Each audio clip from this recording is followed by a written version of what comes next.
அனைத்து மாணவர்களுக்கும் வணக்கம். நெடுநீர் மறவி மடி துயில் நான்கும் கெடுநீரார் காமக்கலன். காலம் தாழ்த்தவே கூடாது.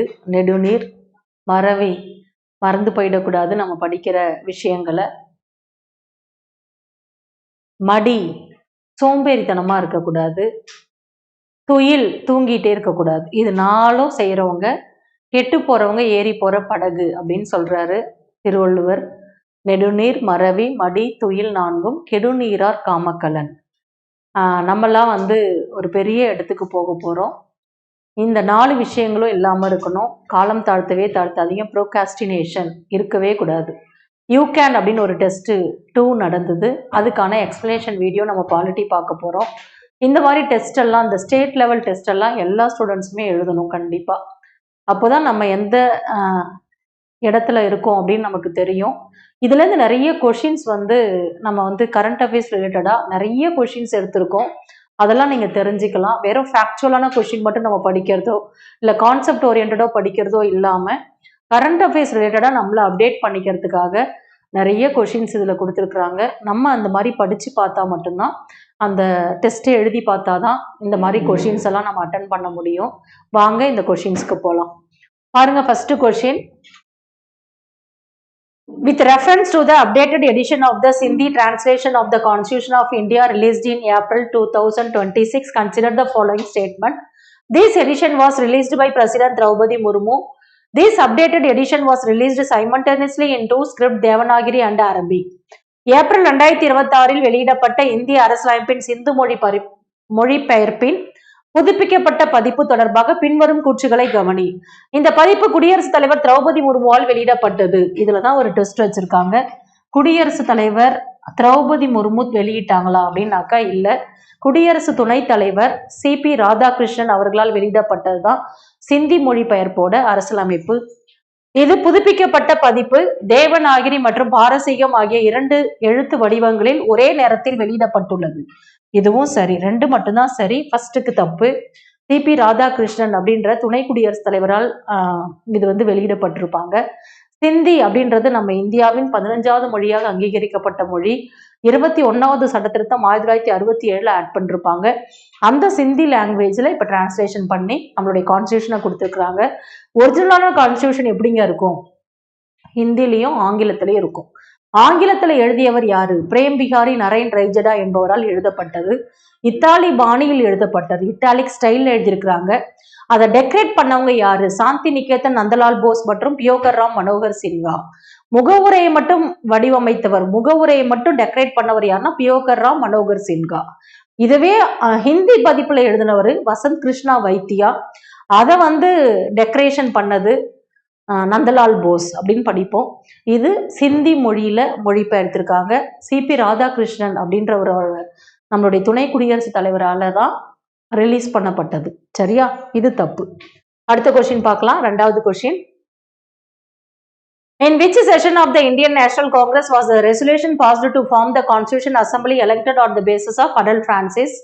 எங்கு நடைபெற்ற இந்திய தேசிய காங்கிரசின் அமர்வில் வயது வந்தோர் வாக்குரிமையின் அடிப்படையில் உறுப்பினர்கள் தேர்ந்தெடுக்கப்பட்டு அரசியல் நிர்ணய சபை உருவாக்கப்பட வேண்டும் என்ற தீர்மானம் நிறைவேற்றப்பட்டது? லக்னோ காங்கிரஸ் மாநாடு 1936 நடக்கும். இதுக்கு முன்னாடி அரசியலமைப்பு வேணும்னு ஒரு தீர்மானத்தை முத இந்தியர்களுக்கு அரசியலமைப்பு வேணும்னா அரசியல் நிர்ணய சபை வேண்டும் என்ற எண்ணத்தை முதலில் வித்திட்டவர் MN ராய். 1935 INC அரசியல் நிர்ணய சபைக்கு ஒரு வடிவம் கொடுத்தது. 1936 லக்னோ காங்கிரஸ் மாநாட்டில் தான் வயது வந்தோர் வாக்குரிமையின் அடிப்படையில இந்தியாவுக்கான அரசியலமைப்பை இந்தியாவே வரையறை செய்யும்னு சொல்லிருப்பாங்க. 1937 பாசிப்பூர் காங்கிரஸ் மாநாட்டில் இந்தியாவுக்கு அரசியலமைப்பு வேணும்னு ஒரு தீர்மானத்தை நிறைவேற்றிருப்பாங்க. பாசிப்பூர் மகாராஷ்டிரா மாநிலத்தில் இருக்குது. மகாராஷ்டிராவில் பாசிப்பூர் மாநிலத்துல ஒரு மாநாடு நடக்கும், INC மாநாடு. அங்க அரசியலமைப்பு வேணும்னு ஒரு தீர்மானத்தை நிறைவேற்றிருப்பாங்க. இது வயது வந்தோர் வாக்குரிமை, யுனிவர்சல் அடல்ட் பிரான்சிஸ். இந்த கான்செப்ட் ரொம்ப இம்பார்ட்டன்ட். லக்னோ காங்கிரஸ் மாநாடு 1936. அடுத்த கொஸ்டினை பாருங்க. Which of the following statement is correct? Writs were borrowed from the Canadian Constitution. நீதி பேராணை அப்படின்றது இங்கிலாந்து அரசியலமைப்பிலிருந்து பெறப்பட்டது. உச்ச நீதிமன்றம் சட்டப்பிரிவு 226 படி நீதி பேராணைகளை பிறப்பிக்கிறது. உச்ச நீதிமன்றம் அப்படின்னு சொல்லிட்டாங்க. ஆர்டிகல் 32 தான் வரும். ஹைகோர்ட்டுக்கு தான் 226 வருங்க. நீதி பேராணைகள் மொத்தம் 5 வகைப்படும். இது மட்டும்தான் சரி. ஹேபியஸ் கார்பஸ், மேண்டமஸ், செர்ச்சோராரி, ப்ராகிபிஷன், குவா வேரண்டோ. தடை உறுத்தும் நீதி ஃபர்ஸ்ட் எடுத்த உடனே ஆட்கொணர்வு நீதி பேராணை, செயலுறுத்தும் நீதி பேராணை அல்லது கட்டளை உறுத்தும் நீதி பேராணை, தடை உறுத்தும் நீதி பேராணை, நெறிமுறை உறுத்தும் நீதி பேராணை அல்லது ஆவண கேட்பு நீதி பேராணை, அடுத்தது கடைசியா தகுதி முறை வினவும் நீதி பேராணை. உயர்நீதிமன்றம் பிறப்பிக்கும் நீதி பேராணை நாட்டின் எல்லா பகுதிகளையுமே கட்டுப்படுத்தும். உயர்நீதிமன்றம்னு சொல்லிட்டாங்க, நாட்டின் எல்லா பகுதியும் இல்ல, இந்த சம்பந்தப்பட்ட மாநிலத்தை மட்டுமே கட்டுப்படுத்தும். இந்த ரிட்ஸ் அப்படின்றது 5 டைப்ஸ், இது மட்டும் தான் correct. Writs are borrowed from the Canadian Constitution தப்பு. The Supreme Court issues writs under the Article 226. Supreme Courtனாலே Article 32, High Court தான் 226. Writs are 5 types, அது மட்டும் தான் சரி. Writs issued by the High Court bind all parts of the country தப்பு. Particular part of the state மட்டும் தான் அது வரும். அடுத்தது பாருங்க, 4வது question. Considering the satellite features of the Indian Constitution, examine the following statement. It is the longest written constitution in the world. இது உலகிலேயே எழுதப்பட்ட மிக நீளமான அரசியலமைப்பு. மிக நீளமான எழுதப்பட்ட அரசியலமைப்பு written constitution, longest constitution. It is a blend of flexibility and rigidity. இது நெகிழும் மற்றும் நெகிழா தன்மை கொண்டது. partially flexible and partially rigid அப்படின்னு சொல்லுவாங்க. நெகிழும் மற்றும் நெகிழா தன்மை கொண்டது அப்படின்னா ஒரு சில சட்டங்களை உருவாகிறதுக்கு சாதாரண பெரும்பான்மை போதும்னுவாங்க, 1/2 இருந்தாலே போதும். ஒரு சில சட்டங்கள் போடும்போது அது பேர் என்னது, பெரும்பான்மை, சிறப்பு பெரும்பான்மை அப்படின்னு சொல்லுவாங்க. ஸ்பெஷல் மெஜாரிட்டி வேணும், 2/3 மெம்பர்ஸ் வந்து ஓட்டு போடணும். அதுதான் பார்ஷலி பிளெக்சிபிள், பார்ஷலி ரிஜிட் அப்படின்னு சொல்றாங்க. அடுத்தது, இது சுதந்திரமான மற்றும் ஒருங்கிணைந்த நீதித்துறையை கொண்டுள்ளது. இண்டிபெண்டன்ட் ஜுடிஷரி இருக்குதாங்க. ஆமா, it has an independent and integrated judiciary. 1, 2, 3 சரி, 3மே சரிப்பா. 5வது question. The Indian Constitution provides single citizenship which can be occurred in 5 ways. Which of the following is incorrect regarding the condition of occur citizenship through naturalization? இந்திய அரசியலமைப்பு நமக்கு வழங்கும் ஒற்றை குடியுரிமை 5 வழிகளில் பெறலாம். பின்வருவனவற்றில் இயல்பூட்டுதல் மூலம் குடியுரிமை பெறுவதற்கான நிபந்தனைகளில் தவறானது எது? நம்ம ஃபர்ஸ்டே கொஸ்டின் பேப்பர்ல சரியானது கேட்டிருக்காங்களா தவறானது கேட்டிருக்காங்களான்னு அண்டர்லைன் பண்ணிக்கணும். குடியுரிமை பெறுவதற்கான வழிகள் 5. பிறப்பின் மூலம், மரபு அல்லது வம்சாவளியின் மூலம், பதிவு செய்தல் மூலம், இயல்புரிமையின் மூலம், பிரதேச இணைவின் மூலம். பை நேச்சுரலைசேஷன், இயல்புரிமையின் மூலமா குடியுரிமை வாங்குறோம்ல, அதுல எது தப்பா கொடுத்திருக்காங்கன்னு கேக்குறாங்க. பாருங்க, the person must have renounced the citizenship of her native country. தன் தாய் நாட்டின் குடியுரிமை துறந்திருக்க வேண்டும். ஆமா, அவங்க வந்து நம்ம நாட்டுல பிறந்தவங்களே கிடையாது, அவங்க வெளிநாட்டுல பிறந்தவங்க. அவங்களுடைய தாய் நாட்டு குடியுரிமை வேணான்னு எழுதி கொடுத்துட்டு வந்திருப்பாங்க. சரிங்களா? அடுத்தது, இந்தியாவில் குறைந்தபட்சம் 6 ஆண்டுகள் வசித்திருக்க வேண்டும். குறைஞ்சபட்சம் 11 வருஷம் வாழ்ந்திருக்கணும். அடுத்தது, விண்ணப்பிக்கும் தேதிக்கு முன்பு தொடர்ந்து 1 வருடம் இந்தியாவில் தங்கியிருக்க வேண்டும். அப்ளை பண்றதுக்கு முன்னாடி கண்டிப்பா 1 வருஷம் இந்தியாவில் தங்கியிருக்கணும். அட்டவணை 8 உள்ள ஏதாவது ஒரு மொழி எழுதவும் பேசவும் தெரிந்திருக்க வேண்டும். அட்டவணை 8 நம்மளுடைய அங்கீகரிக்கப்பட்ட மொழிகள் 22 மொழிகள் இருக்கு. அதுல ஏதாவது ஒரு மொழி அவங்களுக்கு பேசவும் எழுதவும் தெரியணும். குறைஞ்சபட்சம் 6 வருஷம் தங்கணும்னு சொல்றதுதான் தப்பு, 11 வருஷம் அப்படின்னு வரும். சரியா? அடுத்த கொஸ்டின் பாருங்க. When a new territory is created or an existing state is divided into 2, which schedules of the constitution must mandatorily be amended? ஒரு புதிய யூனியன் பிரதேசம் உருவாக்கப்படும் போதோ அல்லது ஏற்கனவே உள்ள ஒரு மாநிலம் 2ஆக பிரிக்கப்படும் போதோ அரசியலமைப்பின் எந்த அட்டவணைகள் கட்டாயமாக திருத்தப்பட வேண்டும்? 1 மற்றும் 4வது அட்டவணை. நம்ம 1வது அட்டவணை என்ன படிப்போம்ப்பா? இந்தியாவில் உள்ள மாநிலங்கள் மற்றும் யூனியன் பிரதேசங்கள்னு படிப்போம். 28 மாநிலங்கள், 8 யூனியன் பிரதேசங்கள்னு படிப்போம். ஏதாவது ஒரு ஸ்டேட் இல்ல யூனியன் டெரிட்டரி ஆட் பண்றாங்கன்னா கண்டிப்பா 1வது அட்டவணை மாற்றம் கொடுக்கும். அதே மாதிரி 4வது அட்டவணை என்ன படிச்சோம்னா ராஜ்யசபா உறுப்பினர்களின் எண்ணிக்கை அப்படின்னு படிப்போம். மாநிலங்களவை உறுப்பினர்கள் ஒரு ஸ்டேட்ல இருந்து எவ்வளவு பேர் போவாங்கன்னு படிப்போம். ஏதாவது ஒரு ஸ்டேட்டோ இல்ல யூனியன் டெரிட்டரியோ ஆட் ஆச்சுன்னா அங்கிருந்து மாநிலங்களவை உறுப்பினர்கள் போவாங்க. அதான் அட்டவணை 1லையும் 4லையும் மாற்றத்தை கொடுக்கணும்னு சொல்றாங்க. சரியா? அடுத்த கொஸ்டின் பாருங்க, 7வது question. The Citizenship Amendment Act 2019 aims to grant Indian citizenship to persecuted minorities from 3 specific neighboring countries. Which of the following group of countries covered under this act? குடியுரிமை திருத்த சட்டம் 2019 ஆனது 3 குறிப்பிட்ட அண்டை நாடுகளில் துன்புறுத்தலுக்கு ஆளான சிறுபான்மையினருக்கு இந்திய குடியுரிமை வழங்குவதை நோக்கமாக கொண்டுள்ளது. இச்சட்டத்தின் கீழ் வரும் நாடுகளின் தொகுப்பு எது? பாகிஸ்தான், வங்காளதேசம், ஆப்கானிஸ்தான். பாகிஸ்தான், வங்காளதேசம், பங்களாதேஷ் மற்றும் ஆப்கானிஸ்தான்ல இருக்கிற இஸ்லாமியர் அல்லாத இந்துக்கள், கிறிஸ்துவர்கள், இஸ்லாமியர் அல்லாத அப்படின்னு சொல்லியிருப்பாங்க. இந்துக்கள், கிறிஸ்துவர்கள், ஜொராஸ்டியர்கள், சமணர்கள் யாருனாலும் டிசம்பர் 31, 2014 முன்னாடி வந்து இந்தியாவில் தங்கியிருந்தீங்கன்னா குறைந்தபட்சம் 5 வருஷம் இருந்தாலே போதும் நாங்கள் குடியுரிமை கொடுக்குறோன்னு இருப்பாங்க. முன்னாடி எல்லாம் 11 வருஷம் தங்கணும்னு சொல்லிருப்பாங்க. இப்ப 5 வருஷம் இருந்தாலே போதும்னு சொல்லிருப்பாங்க. இந்த குடியுரிமை திருத்த சட்டத்தை அறிமுகம் செய்தவர் யாருன்னா அமித்ஷா, உள்துறை அமைச்சர். நமக்கு லோக்சபால எப்பங்க அறிமுகப்படுத்தினாரு அப்படின்னு கேட்பாங்க. லோக்சபால டிசம்பர் 9, 2019. ராஜ்யசபால எப்பங்க அறிமுகப்படுத்தினாரு? டிசம்பர் 11, 2019.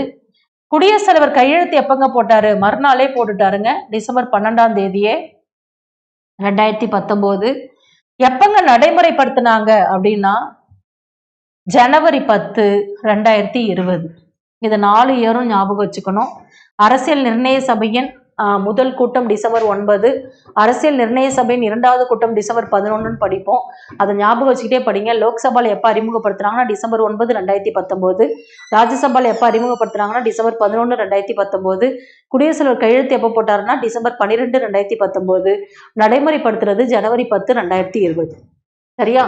8வது கொஸ்டின் பாருங்க.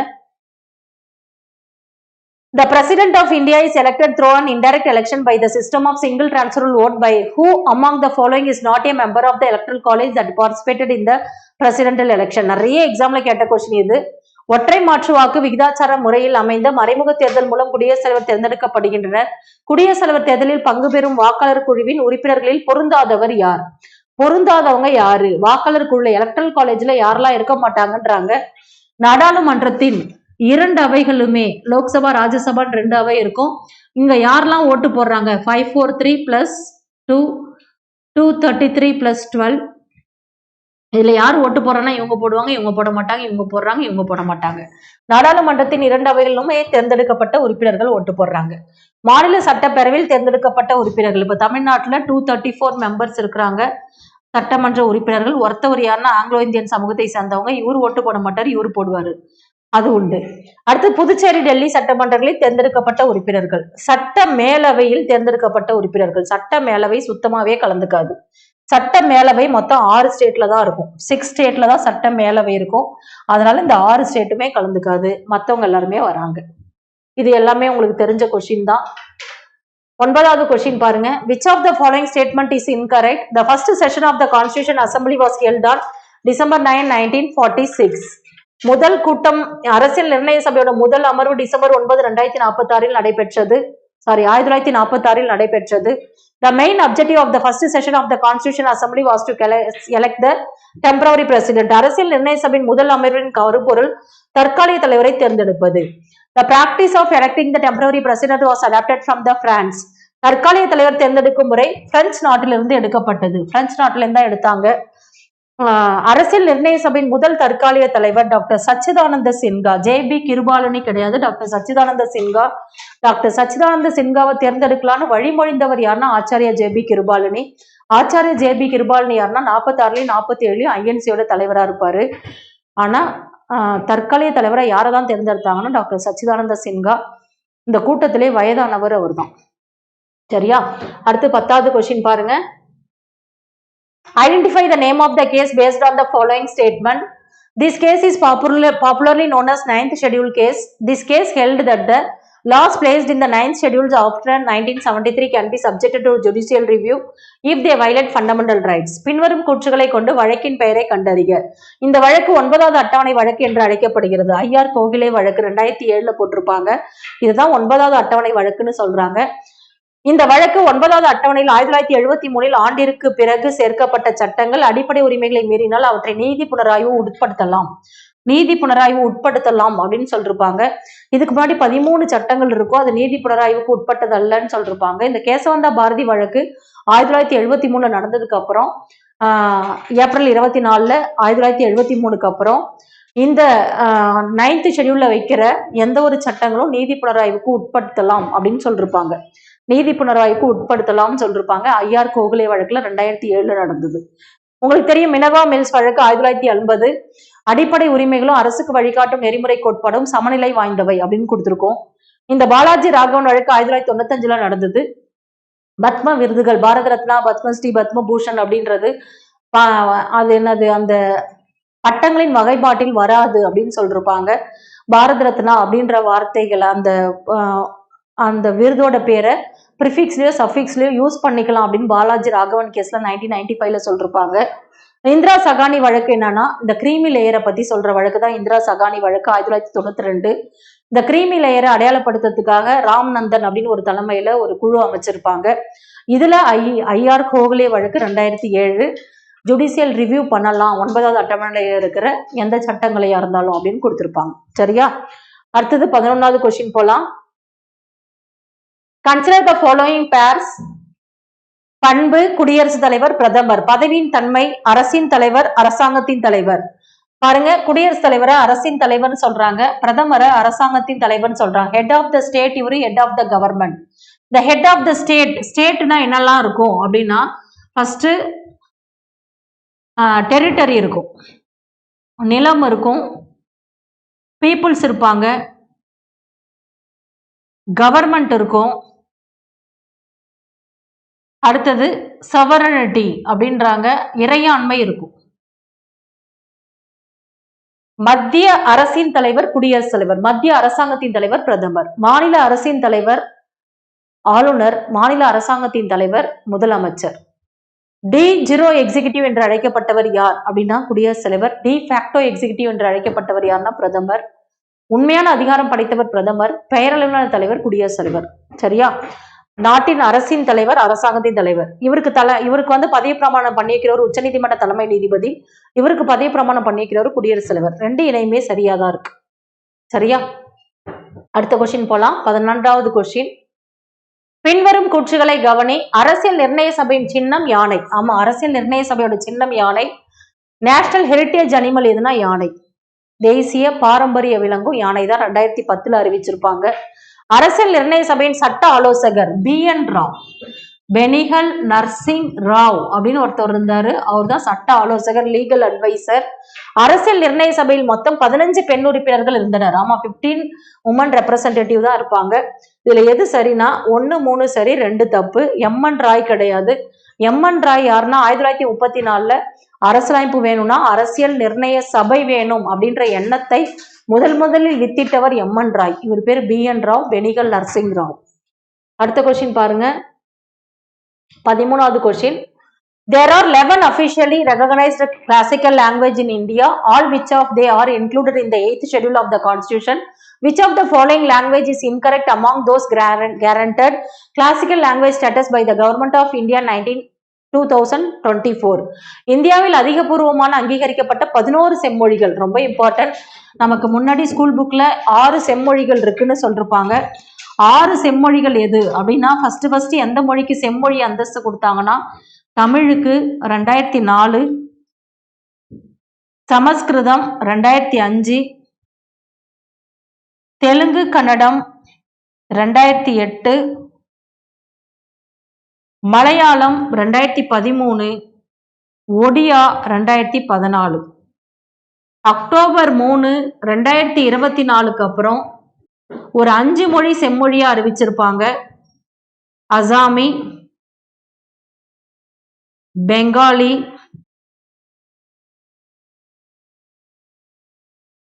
மராத்தி, பாலி, பிராகிருதம். இந்த 5 மொழி தான் செம்மொழியை அறிவிச்சிருப்பாங்க. பாருங்க, மராத்தி, பிராகிருதம், பெங்காலி எல்லாமே இருக்குது. இந்த ஒடியா அப்படின்றது 2014 செம்மொழியா அறிவிக்கப்பட்டது. அக்டோபர் 3, 2024 5 மொழி தான் செம்மொழியா அறிவிச்சாங்க. அசாமி, பெங்காலி, மராத்தி, பாலி, பிராகிருதம். சரியா? அடுத்த கொஸ்டின் பாருங்க. 14வது கொஸ்டின். பின்வரும் கூற்றில் சரியானது எது? அரசுக்கு வழிகாட்டும் நெறிமுறை கோட்பாடுல சொல்றாங்க. இது இந்திய அரசியலமைப்பின் மகா சாசனம் என்று அழைக்கப்படுகிறது. இட் இஸ் கால்ட் த மேக்னா கார்ட்டா ஆஃப் இந்தியன் கான்ஸ்டிடியூஷன். பார்ட் 3 தான் மேக்னா கார்ட்டான்னு சொல்லுவாங்கப்பா. ஃபண்டமெண்டல் ரைட்ஸ் தான் சொல்லுவாங்க. இது இந்திய அரசியலமைப்பின் பகுதி 4A இடம்பெற்றுள்ளது. 4Aன்றது ஃபண்டமெண்டல் டியூட்டிஸ், 4ன்றது தான் டிபிஎஸ்பி. சரியா? இதன் நோக்கம் சமூக பொருளாதார மக்களாட்சியை நிறுவுதல் ஆகும். இது மட்டும் தான் correct. It's subjective is to establish socio and economic democracy. It is enforceable by the court of law. இது நீதிமன்றத்தால் நடைமுறைப்படுத்த முடியுமானா முடியாது. இதுக்கே ஒரு ஆர்டிகல் படிப்போம். ஆர்டிகல் 37 என்ன சொல்லுனா, டிபிஎஸ்பி என்பது நீதிமன்றத்தால் நடைமுறைப்படுத்த முடியாது அப்படின்னு கொடுத்திருப்பாங்க. இதை நீதிமன்றத்தால் நடைமுறைப்படுத்த முடியாது. அடிப்படை உரிமைகளை நீதிமன்றத்தால் நடைமுறைப்படுத்த முடியுமானா நடைமுறைப்படுத்த முடியும். அதுதான் ஆர்டிகல் 32வும் 226ம் படிப்போம். சுப்ரீம் கோர்ட்டால ரிட்ஸை கொடுக்க முடியும் ஆர்டிகல் 32வின் படி. ஹை கோர்ட்டால ரிட்ஸை கொடுக்க முடியும்னா 226 படி ரிட்ஸை கொடுக்க முடியும். சரியா? 15வது கொஸ்டின் பாருங்க. Assertion: fundamental rights guaranteed by the Constitution of India are not absolute. Reason: the state can impose reasonable restriction on these rights to balance with the individual liberty with social control and political justice. கூற்று: இந்திய அரசமைப்பால் உத்தரவாதம் அளிக்கப்பட்டுள்ள அடிப்படை உரிமைகள் முழுமையானவை அல்ல.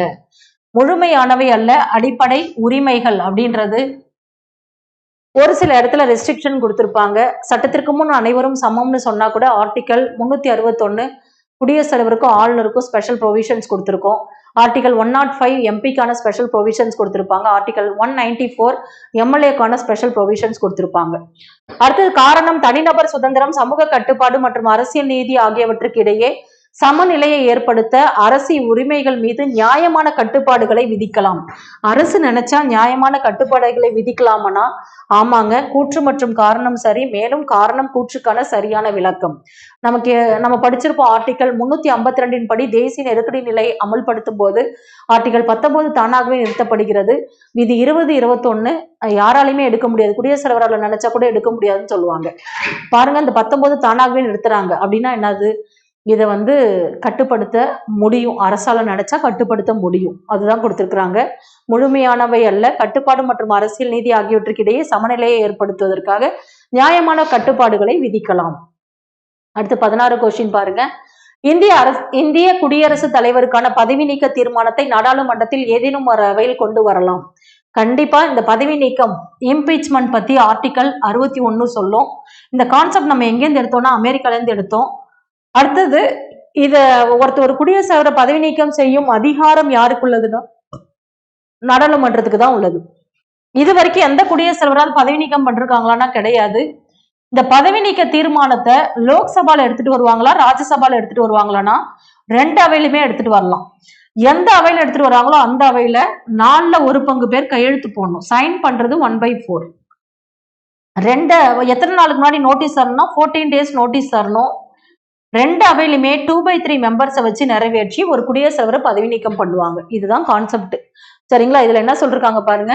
இந்திய அரசியலமைப்பு சட்டப்பிரிவு 61(1) கூறுகிறது, பதவி நீக்க தீர்மானம் கொண்டு வரப்படும் அவையின் மொத்த உறுப்பினர்களில் எத்தனை பங்குக்கு குறையாமல் கையொப்பமிட்டிருக்க வேண்டும்? 4ல் 1 பங்கு. கையொப்பம்னா 1/4. அதுவே தீர்மானம் கடைசியா எத்தனை பேரை வச்சு தீர்மானம் நிறைவேற்றுவாங்கன்னா 2/3.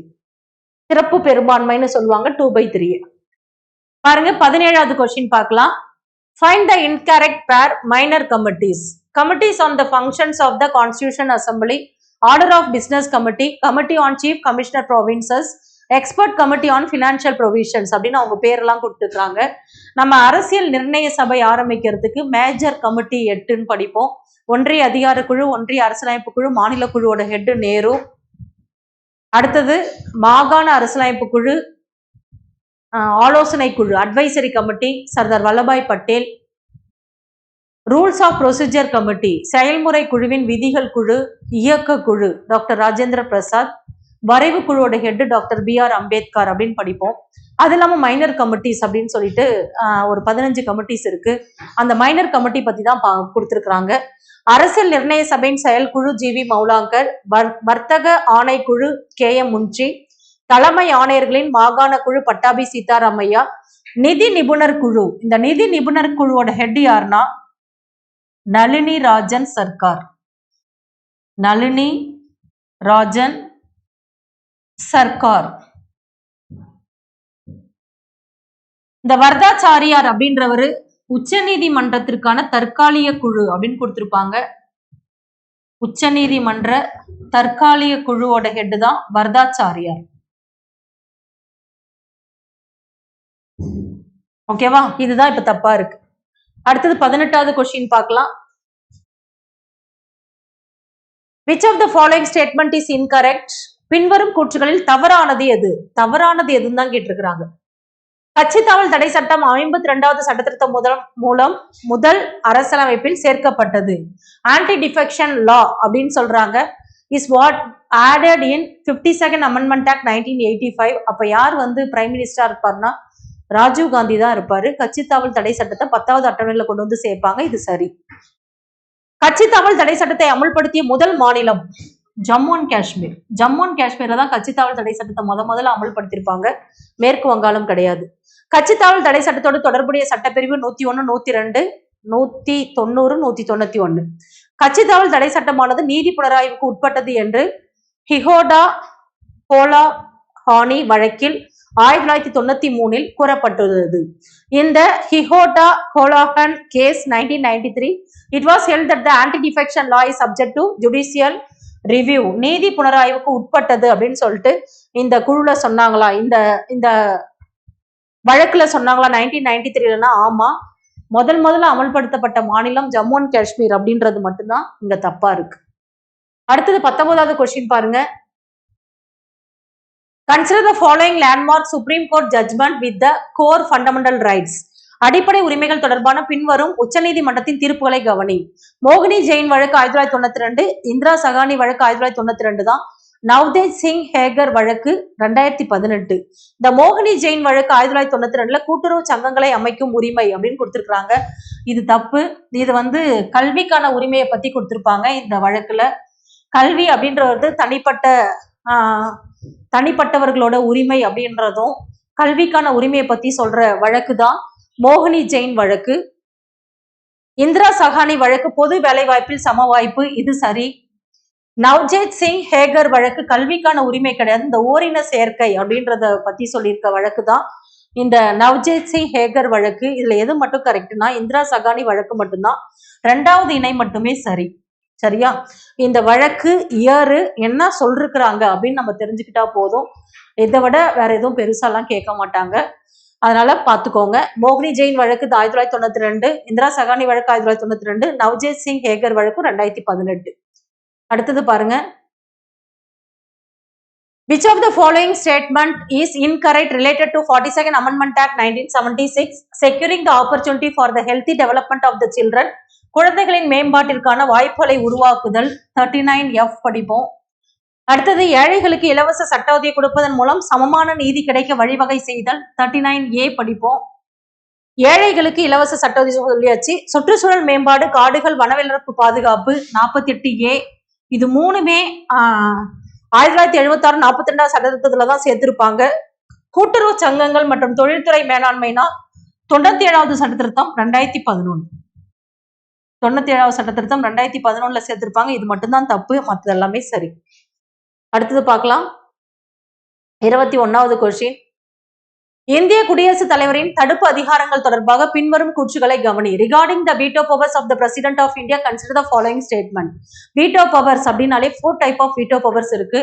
Absolute veto, suspension veto, qualified veto, pocket veto.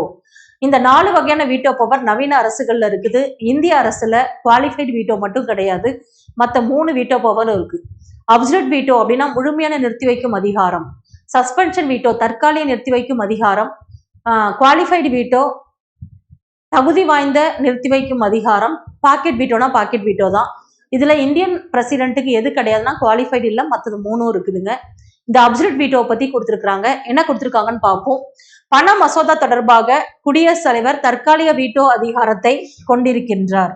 இந்த பண மசோதா, இந்த நிதி மசோதா, பண மசோதானாலே 110, நிதி மசோதானா 117, பட்ஜெட் அப்படின்னா ஆண்டு நிதிநிலை அறிக்கை 112. இது எல்லாமே மக்களவையில மட்டும்தான் அறிமுகப்படுத்த முடியும்.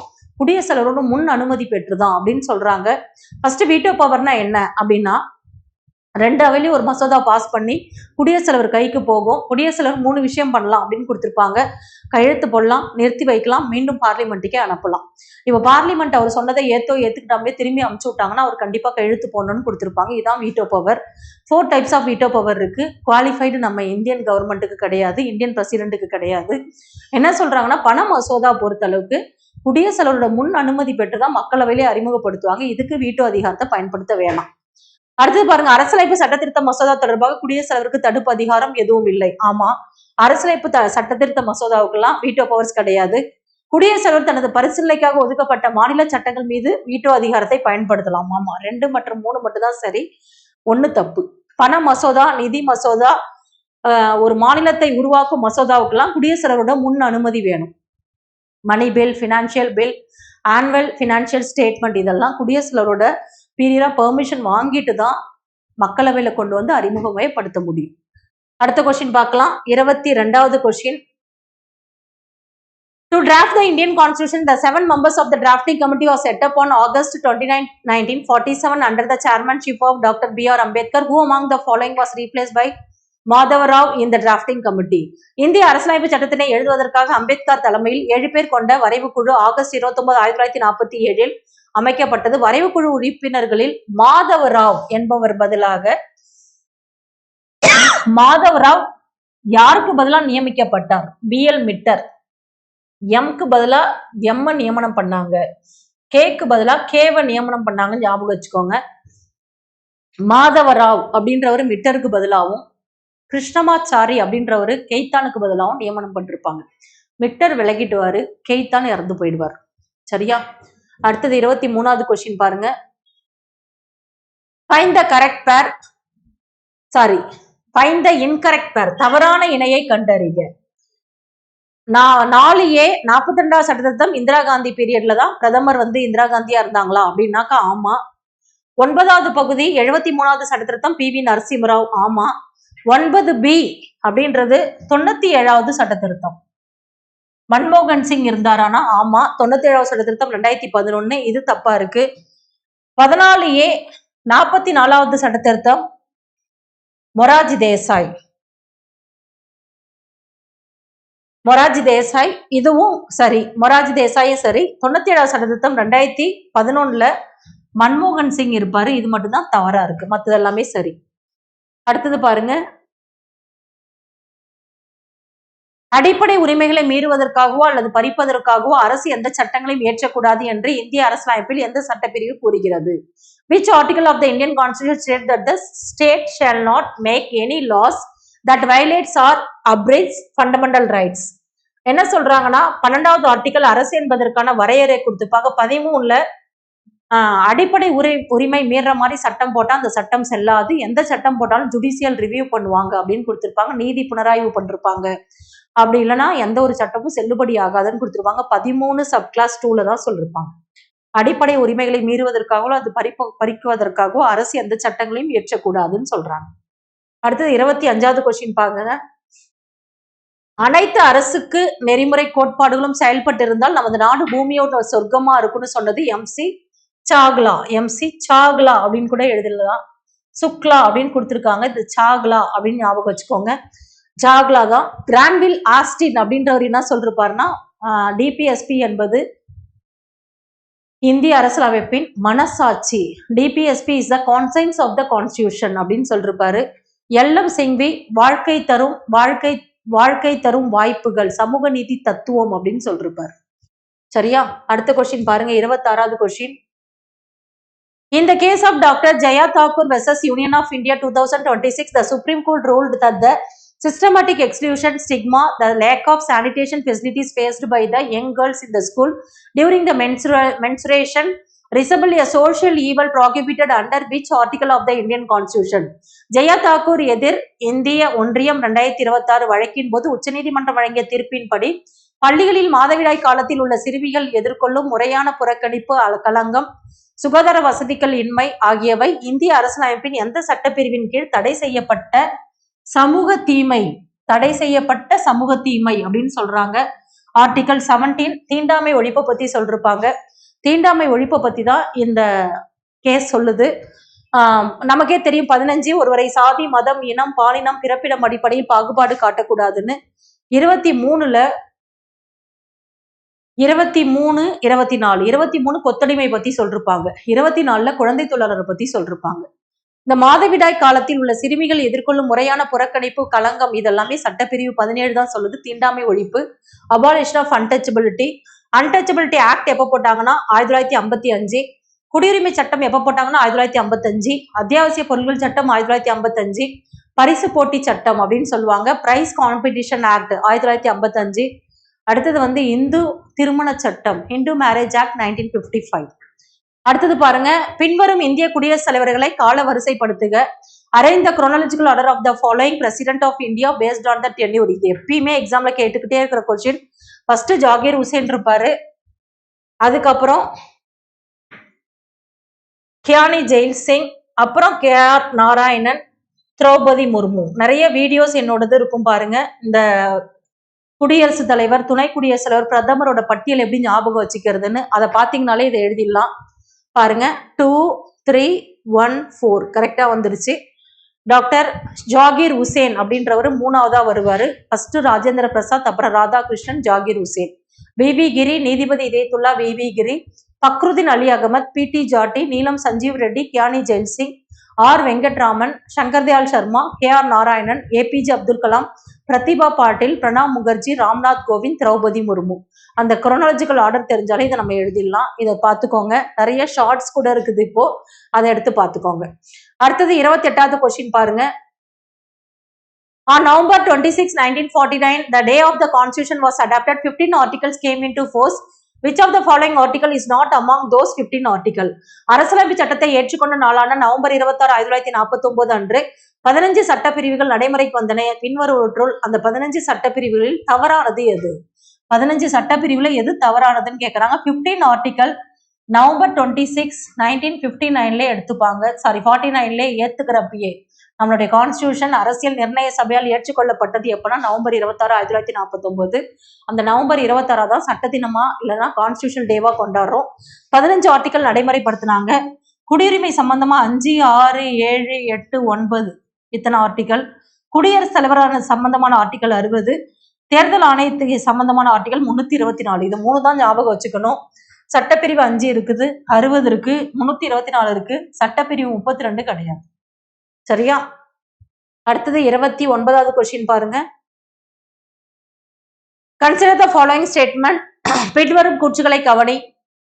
முகவுரை அமெரிக்க அரசியலமைப்பிலிருந்து பெறப்பட்டது. த preamble was borrowed from the American Constitution. அமெரிக்க அரசியலமைப்பிலிருந்து தான் நம்ம எடுத்தோம்.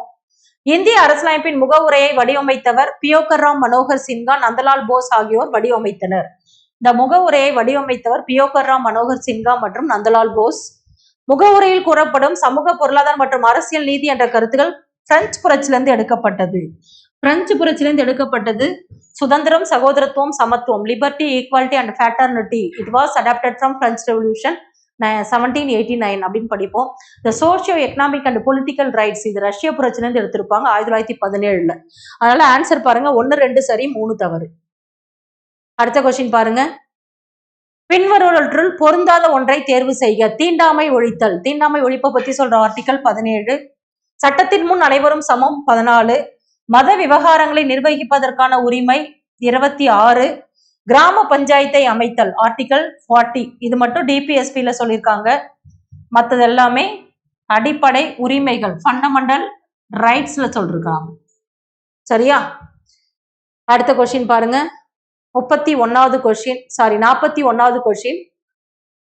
இந்திய அரசியலமைப்பின் சட்டப்பிரிவு 44 நாடு முழுவதும் பொது சிவில் சட்டத்தை கொண்டு வருதல் பற்றி கூறுகிறது. பின்வரும் இந்திய மாநிலங்களை பொது சிவில் சட்டத்தை அமல்படுத்துதல் அடிப்படையில் வரிசைப்படுத்துக. முத எந்த ஸ்டேட்னா உத்தரகாண்ட்ல தான் அமல்படுத்திருப்பாங்க 2024. அதுக்கப்புறம் குஜராத் 2026 மார்ச் மாசம், அப்புறமா அசாம் மே மாசம் 2026. அதனால ஆன்சர் பாருங்க 213. அடுத்த கொஸ்டின் பாருங்க. பின்வரும் பற்றும் எந்த குடியரசுத் தலைவர் ராஷ்டிரபதி பவனில் உள்ள முக்கிய 2 கூடங்களான தர்பார் அரங்கம், அசோக் அரங்கம் ஆகியவற்றை முறையே கணதந்திரா மண்டபம் மற்றும் அசோகா மண்டபம் என்று பெயர் மாற்றம் செய்தனர். திரௌபதி முர்மு அப்படின்ற இப்ப இருக்கிற குடியரசுத் தலைவர் தான் இந்த 2 அரங்கத்தையும் பேர் மாத்திருக்கிறாங்க. ஏன்னா இந்த தர்பார் அரங்கம் அப்படின்றதையும் அசோக் அரங்கம் அப்படின்றதையும், தர்பார் அரங்கத்தை கணதந்திரா மண்டபம் அப்படின்னும், அசோக் அரங்கம்ன்றத அசோகா மண்டபம் அப்படின்னு சொல்லிட்டோம் பேர் மாத்திருக்காங்க. அது அந்த ஃபங்க்ஷன் செரிமோனி எல்லாம் கொண்டாடுறதுக்காக இருக்கிற ராஷ்டிரபதி பவன்ல இருக்கிற ஒரு இடம், அதுக்கு பேர் மாத்திருக்காங்க. சரிங்களா? அடுத்தது பாருங்க, 2024 பேர் மாத்திருப்பாங்க.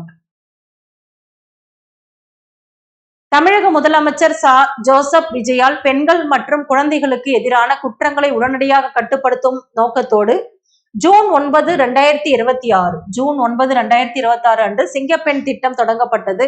பின்வருவற்றுள் சிங்கப்பெண் திட்டத்தோடு தொடர்புடைய இந்திய அரசமைப்பின் சட்டப்பிரிவு 15 சப்கிளாஸ் 3 தான்.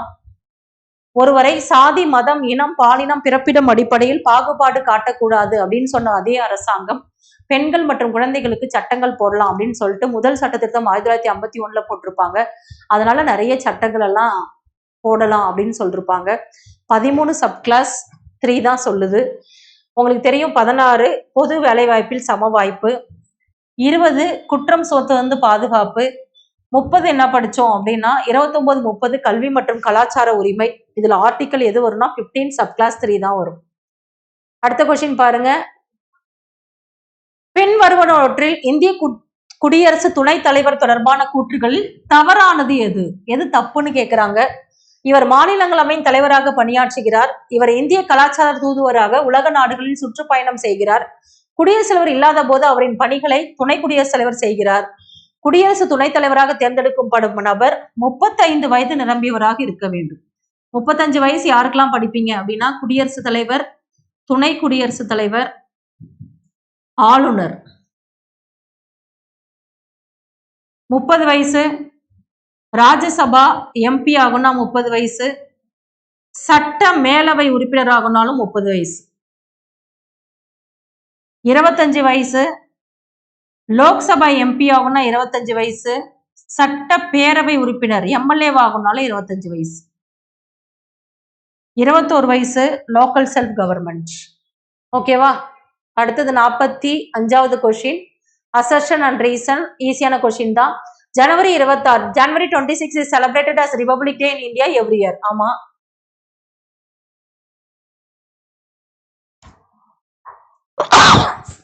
To commemorate January 26, 1930, which was celebrated as the Purna Swaraj Complete Independence Day. ஜனவரி 26ஆம் தேதி ஒவ்வொரு ஆண்டும் இந்திய குடியரசு தினமாக கொண்டாடப்படுகிறது. காரணம், ஜனவரி 26, 1930 அன்று இத்தினத்தினை முழு விடுதலை நாளாக பூர்ண சுவராஜ்யம் கொண்டாடப்பட்டதை நினைவு கூறுவதற்காக. ரெண்டுமே சரிதான். இதுக்கு கூற்று மற்றும் காரணம் சரி. மேலும் காரணம் கூற்றுக்கான சரியான விளக்கம். நான் 1929 லக்னோ காங்கிரஸ் மாநாட்டுல தான் நேரு என்ன சொல்லிருப்பாரு, அவங்க என்ன சுதந்திரம் கொடுக்கறது, நம்ம இனிமே ஜனவரி 26 விடுதலை நாளா அறிவிச்சிடலாம் அப்படின்னு சொல்லிட்டு 1930 அறிவிச்சிருப்பாங்க. அந்த தினத்துலதான் நம்மளுடைய கான்ஸ்டிடியூஷன் எடுத்து நடைமுறைப்படுத்துவாங்க. இது ரெண்டுமே சேம், சரிதான். சரியா? அடுத்த கொஸ்டின், 46வது கொஸ்டின் பாருங்க. Consider the following judgment. முகவுரை அரசியலமைப்பின் ஒரு பகுதி. சட்டப்பிரிவு 368 படி அரசியலமைப்பின் அடிப்படை கட்டமைப்பை மாறாமல் திருத்த செய்ய வேண்டும். மேற்காணும் தீர்ப்பு உச்சநீதிமன்றத்தால் எந்த வழக்கில் கூறப்பட்டுள்ளது? கேசவந்தா பாரதி வழக்கு 1973 தான் சொல்லிருப்பாங்க. இந்த பெருபாரி வழக்கு 1960. முகவுரை அரசியலமைப்போட ஒரு பகுதி அல்லன்னு சொல்லிருக்கோம். இதுல ஒரு பகுதின்னு சொல்லிருக்காங்க, அதனால அந்த வழக்கு கிடையாது. பொம்மை வழக்கும் ஆமா பகுதி தான் அப்படின்னு சொல்லிருக்கோம். அதே மாதிரி எல்ஐசி வழக்கு உறுதியா சொன்ன வழக்கு எல்ஐசி வழக்கு. It is an integral part of the constitution. முகவுரை என்பது இந்திய அரசியலமைப்பின் ஒரு ஒருங்கிணைந்த பகுதின்னு சொன்ன வழக்கும் எல்ஐசி வழக்கு தான். முகவுரை அரசியலமைப்போட ஒரு பகுதி தான், அது திருத்தலாம். ஆனா அடிப்படை கட்டமைப்பை மாத்தாம திருத்துங்கன்னு சொன்ன வழக்கு கேசவந்தா பாரதி வழக்கு தான், 1973. அடுத்தது 47வது கொஸ்டின் பாருங்க. 2025ஆம் ஆண்டில் இந்திய மாநிலங்கள் முழுவதும் சட்டவிரோத மின் சிகரெட்டுகள் மற்றும் மனநலத்தை பாதிக்கக்கூடிய போதைப் பொருட்கள் மீதான நடவடிக்கைகள் கடுமையாக்கப்பட்டதை தொடர்ந்து பொது சுகாதாரத்தை மேம்படுத்துவது, போதைப் பொருட்களின் பயன்பாட்டை தடை செய்வது பற்றி மாநில அரசுகள் சில அறிக்கைகளை வெளியிட்டது. மேற்காணும் கூற்று எந்த சட்டப்பிரிவின் பொருந்துகிறது? நம்ம இதை ஆர்டிகல் 47 படிப்போம், டிபிஎஸ்பில படிப்போம். உடல் நலக்கு தீங்கு விளைவிக்கும் மது மற்றும் போதைப் பொருளை தடுக்க வழிவகை செய்யணும் அப்படின்னு கொடுத்திருப்பாங்க. 46 என்னன்னா எஸ்சி எஸ்டியோட கல்வி மற்றும் பொருளாதாரத்தை மேம்படுத்தணும்னு கொடுத்திருப்பாங்க. 48 வேளாண்மையை மேம்படுத்தணும், கால்நடை வளர்ப்பை ஊக்குவிக்கணும், பசு வதையை தடுக்கணும், பசுவை பாதுகாக்கணும்னு கொடுத்திருப்பாங்க. 48A சுற்றுச்சூழல் மேம்பாடை பத்தி சொல்லிருப்பாங்க. இந்த சிகரெட்டு, மது மற்றும் போதைப் பொருள் எல்லாமே 47 தான் ஆர்டிகிள். அடுத்தது பாருங்க, 47th கொஸ்டினுக்கு 47 ஆன்சர். சூப்பர்ல. 48வது கொஸ்டினை பாருங்க, பின்வரும் உரிமைகளை வரிசைப்படுத்து. இது நமக்கு சுதந்திர உரிமை அப்படின்னு சொல்லிட்டு 19(1)A 1B அப்படின்னு சொல்லிட்டு G வரைக்கும் படிப்போம். G E F G. இதுல 19(1)F சொத்துரிமை சம்பந்தமானது நீக்கப்பட்டது. 19(1)A என்னன்னா பேச்சுரிமை மற்றும் கருத்தலை தெரிவிக்கும் உரிமை. 1B ஆயுதம் இல்லாமல் கூட்டம் கூடுவதற்கான உரிமை. C சங்கங்கள் கழகங்கள் அமைப்பதற்கான உரிமை. D இந்தியா முழுவதும் சென்று வருவதற்கான உரிமை. E இந்தியாவில் எப்பகுதியிலும் தங்கி வாழ்வதற்கான உரிமை. G இந்தியாவில் எந்த பகுதியிலும் தங்கி தொழில் மற்றும் வணிகம் செய்வதற்கான உரிமை அப்படின்னு படிப்போம். இதுல எந்த உரிமை அப்படின்றாங்க, இந்தியா முழுவதும் சென்று வருவதற்கான உரிமை, ஆயுதங்களிலிருந்து அமைதியாக கூட்டம் கூடும் உரிமை. ஃபர்ஸ்ட் 3 தான் வரும், சரியா? அடுத்தது 2 வரும். 3, 2, 1, 4. தொழில் வணிகம் எல்லாமே ஜில தான் படிப்போம். ஆர்டிகல் லைனா ஞாபகம் வச்சுக்கிட்டாலே போதும். இந்த கொஸ்டின் அடிச்சிடலாம். 48 கொஸ்டின் எழுதியாச்சு, பார்த்தாச்சு. அடுத்தது 49 பாருங்க. பின்வருவனவற்றை அரசியல் நிர்ணய சபையால் ஏற்றுக்கொள்ளப்பட்டதன் அடிப்படையில் வரிசைப்படுத்துக. தேசிய கீதம் எப்ப அரசியல் நிர்ணய சபையால் ஏற்றுக்கொள்ளப்பட்டது? தேசிய கீதம், தேசிய பாடல் ரெண்டுமே ஜனவரி 24, 1950. தேசிய கொடி ஜூலை 22, 1947 நம்மளுடைய விடுதலை நாள்லயே ஏற்றிருப்போம், விடுதலை ஆன வருஷமே. தேசிய சின்னம் ஜனவரி 26, 1950. இந்திய தேர்தல் ஆணையம் ஓட்டர்ஸ் டே எப்ப கொண்டாடுறாங்கன்னா ஜனவரி 25 எதுக்காக ஓட்டர்ஸ் டே கொண்டாடுறாங்க அப்படின்னா தேர்தல் ஆணையத்தை ஏற்படுத்தியிருப்பாங்க. அப்பனா ஆன்சர் பாருப்பா, 2143. 2143. அடுத்த கொஸ்டின் பார்க்கலாம். Consider the following statement. பின்வரும் கூற்றுகளை கவனி. இந்திய வங்கதேசத்திற்கு 113 பகுதிகளை தந்தது. இந்தியா பங்களாதேஷ்க்கு 111 பகுதியும், பங்களாதேஷ் இந்தியாவுக்கு 51 பகுதிகளும் கொடுத்திருக்கோம், சரியா? வங்கதேசம் இந்தியாவிற்கு 51 பகுதிகளை தந்தது. மேற்காணும் இந்தியாவிற்கும் வங்கதேசத்துக்குமான எல்லை மாற்றம் எந்த சட்ட திருத்தத்தின்படி நடைபெற்றது? 100வது அரசமைப்பு சட்ட திருத்தம் 2015 போட்டிருப்பாங்க. இந்த 100வது சட்ட திருத்தத்தின்படி தான் பங்களாதேஷும் இந்தியாவும் அவங்களுடைய எல்லைகளை மாத்திருப்பாங்க. பங்களாதேஷ் 111 பகுதிகளை, இந்தியா 111 பகுதிகளை பங்களாதேஷ்க்கும், பங்களாதேஷ் கம்மியா 51 பகுதிகளும் கொடுத்துருக்கும், சரியா? 100வது சட்ட திருத்தம் 2015. அடுத்த கொஸ்டின் பாருங்க, 51வது கொஸ்டின். இந்திய அரசியலமைப்பானது இந்தியாவின் ஆட்சி பரப்பை 1950 பாதுகாப்பு, வளர்ச்சி மற்றும் ஒற்றுமை அடிப்படையில் ABCD என 4 பகுதிகளாக பிரித்து பகுதி 7 கீழ் கொண்டு வந்தது. பின்வருவற்றில் பகுதி B இடம்பெற்றுள்ள மாநிலங்களில் தவறானது எது? பி பிரிவு மாநிலங்கள் அப்படின்னு படிப்போம். அந்த பி பிரிவு மாநிலங்கள்ல தவறானது எதுன்னு கேக்குறாங்க. ராஜஸ்தான் மன்னரால் ஆட்சப்பட்ட பகுதி, சௌராஷ்டிரா மன்னரால் ஆளப்பட்ட பகுதி, ஜம்மு அண்ட் காஷ்மீர் மன்னரால் ஆளப்பட்ட பகுதி, அசாம் அப்படின்றது பார்ட் 7 இருக்கும், சரிங்களா? இதை படிச்சு பார்த்தீங்கன்னாலே பிரின்ஸ்லி ஸ்டேட்ஸ் அப்படின்னு சொல்லுவாங்க. மன்னரால் ஆளப்பட்ட பகுதி அந்த பி பிரிவுல இருந்துச்சு. அந்த பி பிரிவுல இருந்தது இது எல்லாமே இருக்கும். அசாம் மட்டும் ஏ பிரிவுல இருக்கும். அடுத்த கொஸ்டின் பாருங்க, 52. நாடாளுமன்றத்தில் 2 அவைகளிலும் உறுப்பினராக இல்லாத நபரையும் பிரதமராக நியமிக்கலாம். ஆனால் பதவியேற்ற 6 மாதத்திற்குள் ஏதேனும் ஒரு அவையில் உறுப்பினராக வேண்டும். அவ்வாறு உறுப்பினராகவில்லை எனில் அவரின் பிரதமர் பதவி காலியாகிவிடும். மேற்காணும் தீர்ப்பு எந்த வழக்கில் கூறப்பட்டுள்ளது? SP ஆனந்த் எதிர் HD தேவகவுடா வழக்கு. என்ன சொல்றாங்கன்னா, இப்போ ஒருத்தர் குடியரசுத் தலைவர் ஆகணும்னா மக்களவையில உறுப்பினர் ஆவதற்கான தகுதியை பெற்றிருக்க வேண்டும். துணை குடியரசுத் தலைவருக்கு மாநிலங்களவை உறுப்பினர் ஆவதற்கான தகுதியை பெற்றிருக்க வேண்டும். பிரதமருக்கு மக்களவையிலையும் உறுப்பினராக இருக்கலாம், மாநிலங்களவையிலையும் உறுப்பினராக இருக்கலாம். மாநிலங்களவையிலேருந்து உறுப்பினராகி பிரதமர் ஆனவங்க 3 பேர் படிப்போம். தேவகவுடா, இந்திரா காந்தி, மன்மோகன் சிங். இவங்க எல்லாமே மாநிலங்களவை ராஜ்யசபா எம்பியா இருந்து பிரைம் மினிஸ்டர் ஆனவங்க. 2 அவையிலுமே உறுப்பினர் ஆனாலும் 6 மாசம் டைம் தருவாங்க ஏதாவது ஒரு அவையில உறுப்பினர் ஆகிறதுக்கு. அதுக்குன்னு ஒரு கேஸே இருக்குது, SP Anand versus HD Deve Gowda case. 52 question இதுதான். அடுத்தது 53 பாருங்க. பொறுத்துக அரசியலமைப்பின் மூலங்கள். நம்ம சோர்சஸ் அப்படின்னு படிப்போம். அரசியலமைப்பின் மூலங்கள், கூட்டாட்சியின் வரம்புக்குட்பட்ட அதிகாரங்கள், Switzerland, federal scheme with limited powers, சட்டத்தினால் நிறுவப்பட்ட செயல்முறை. இது அடிக்கடி எக்ஸாம்ல கேட்கிற கொஸ்டின். சட்டத்தினால் நிறுவப்பட்ட செயல்முறை, ப்ரொசீஜர் எஸ்டாப்ளிஷ்ட் பை லா. அரசியலமைப்பு சட்ட திருத்தம், அரசியலமைப்பு சட்ட திருத்தம் தென்னாப்பிரிக்கா. நெருக்கடி நிலையின் போது அடிப்படை உரிமைகள் நிறுத்தம் ஜெர்மனி. அப்படின்னா ஆன்சர் 2143. 2143. 54வது கொஸ்டின் பாருங்க. According to the supreme court judgment in Hamsan Nanduri versus union of India 2026, legally adoptive mothers are entitled to how many weeks of paid maternity leave from the date they take custody of the child? ஹம்ச நந்தூரி எதிர் இந்திய ஒன்றியம் 2026 வழக்கில் உச்சநீதிமன்றம் அளித்த தீர்ப்பின்படி சட்டப்பூர்வமாக தத்தெடுக்கப்படும் தாய்மார்கள் அனைவரும் குழந்தையை பொறுப்பேற்கும் தேதியிலிருந்து எத்தனை வாரங்களுக்கு ஊதியத்துடன் கூடிய மகப்பேறு விடுப்பு பெற உரிமை பெற்றுள்ளனர்? 12 வாரம். தத்தெடுக்கும் குழந்தைகளுக்காக 12 வாரம் அப்படின்னு சொல்றாங்க. அதுவும் 3 வயதுக்குட்பட்ட குழந்தைகளை தத்தெடுக்கிறாங்க அப்படின்னா 12 வாரம் விடுப்புடன் கூடிய ஊதியம் தராங்க. சாதாரணமா மெட்டர்னிட்டி பெனிஃபிட் ஆக்ட் 1961 படி பெண்கள் பணிபுரிகிற இடத்துல குழந்தை பேரின் போது விடுப்புடன் கூடிய ஊதியம் 1 ஆண்டுகள் கொடுக்குறாங்க முதல் 2 குழந்தைகளுக்கு. இது தத்தெடுக்கும் குழந்தைய பத்தி சொல்றாங்க. 12 வாரங்கள் விடுப்புடன் கூடிய ஊதியம் தராங்க. அதே மாதிரி 3 வயதுக்குட்பட்ட குழந்தைகள். அடுத்த கொஸ்டின் பாருங்க. 55வது கொஸ்டின். பின்வரும் கூற்றுகளை கவனி. இந்திய அரசியலமைப்பில் அடிப்படை கடமைகள் பகுதி சோவியத் ரஷ்யாவை முன்மாதிரியாக கொண்டு உருவாக்கப்பட்டது.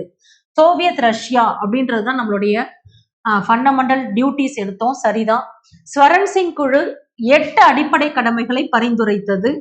இந்த 1976 42வது சட்டத்திருத்தத்தின்படி இந்திரா காந்தி அம்மையார் 10 இம்ப்ளிமெண்ட் பண்ணுவாங்க. இப்ப எத்தனை இருக்குன்னா 11 அடிப்படை கடமை இருக்கும். 11 அடிப்படை கடமை இருக்கு. 1 மட்டும்தான் சரி, 2, 3 தவறு. அடுத்தது பாருங்க. The Deputy Prime Minister has occasionally been appointed in India political history who among the following individual never held the official title of Deputy Prime Minister of India. அந்த துணை பிரதமர் அப்படின்ற கான்செப்ட் நம்மளுடைய கான்ஸ்டிடியூஷன்ல இருக்கா அப்படின்னா கிடையாது. அது நம்மளா நியமனம் பண்ணிக்கிறது தான். அந்த மாதிரி யாரெல்லாம் இருந்திருக்கா அப்படின்றாங்க. சரண் சிங் யாருக்கு துணை பிரதமரா இருந்தாருன்னா மொராஜ் தேசாய்க்கு, அத்வானி வாஜ்பாய்க்கு, சர்தார் வல்லபாய் பட்டேல் நேருவுக்கு. இந்த CD தேஷ்முக் அப்படின்றவரு துணை பிரதமர் கிடையாது. மொத்தம் 7 பேர் துணை பிரதமரா இருந்திருப்பாங்க. சரிங்களா? 7 பேரையுமே பேரை பார்த்துக்கோங்க, அது ரொம்ப இம்பார்ட்டன்ட். அடுத்த கொஸ்டின் பாருங்க. 57வது question. Find the correct pairs. Views of various scholars on the Indian constitution. சரியான இணையை காண்க. இந்திய அரசியலமைப்பு பற்றி பல்வேறு அறிஞர்களின் கருத்துகள். அரைக்குறை கூட்டாட்சி மோரிஸ் ஜோன்ஸ் சொல்றாரு.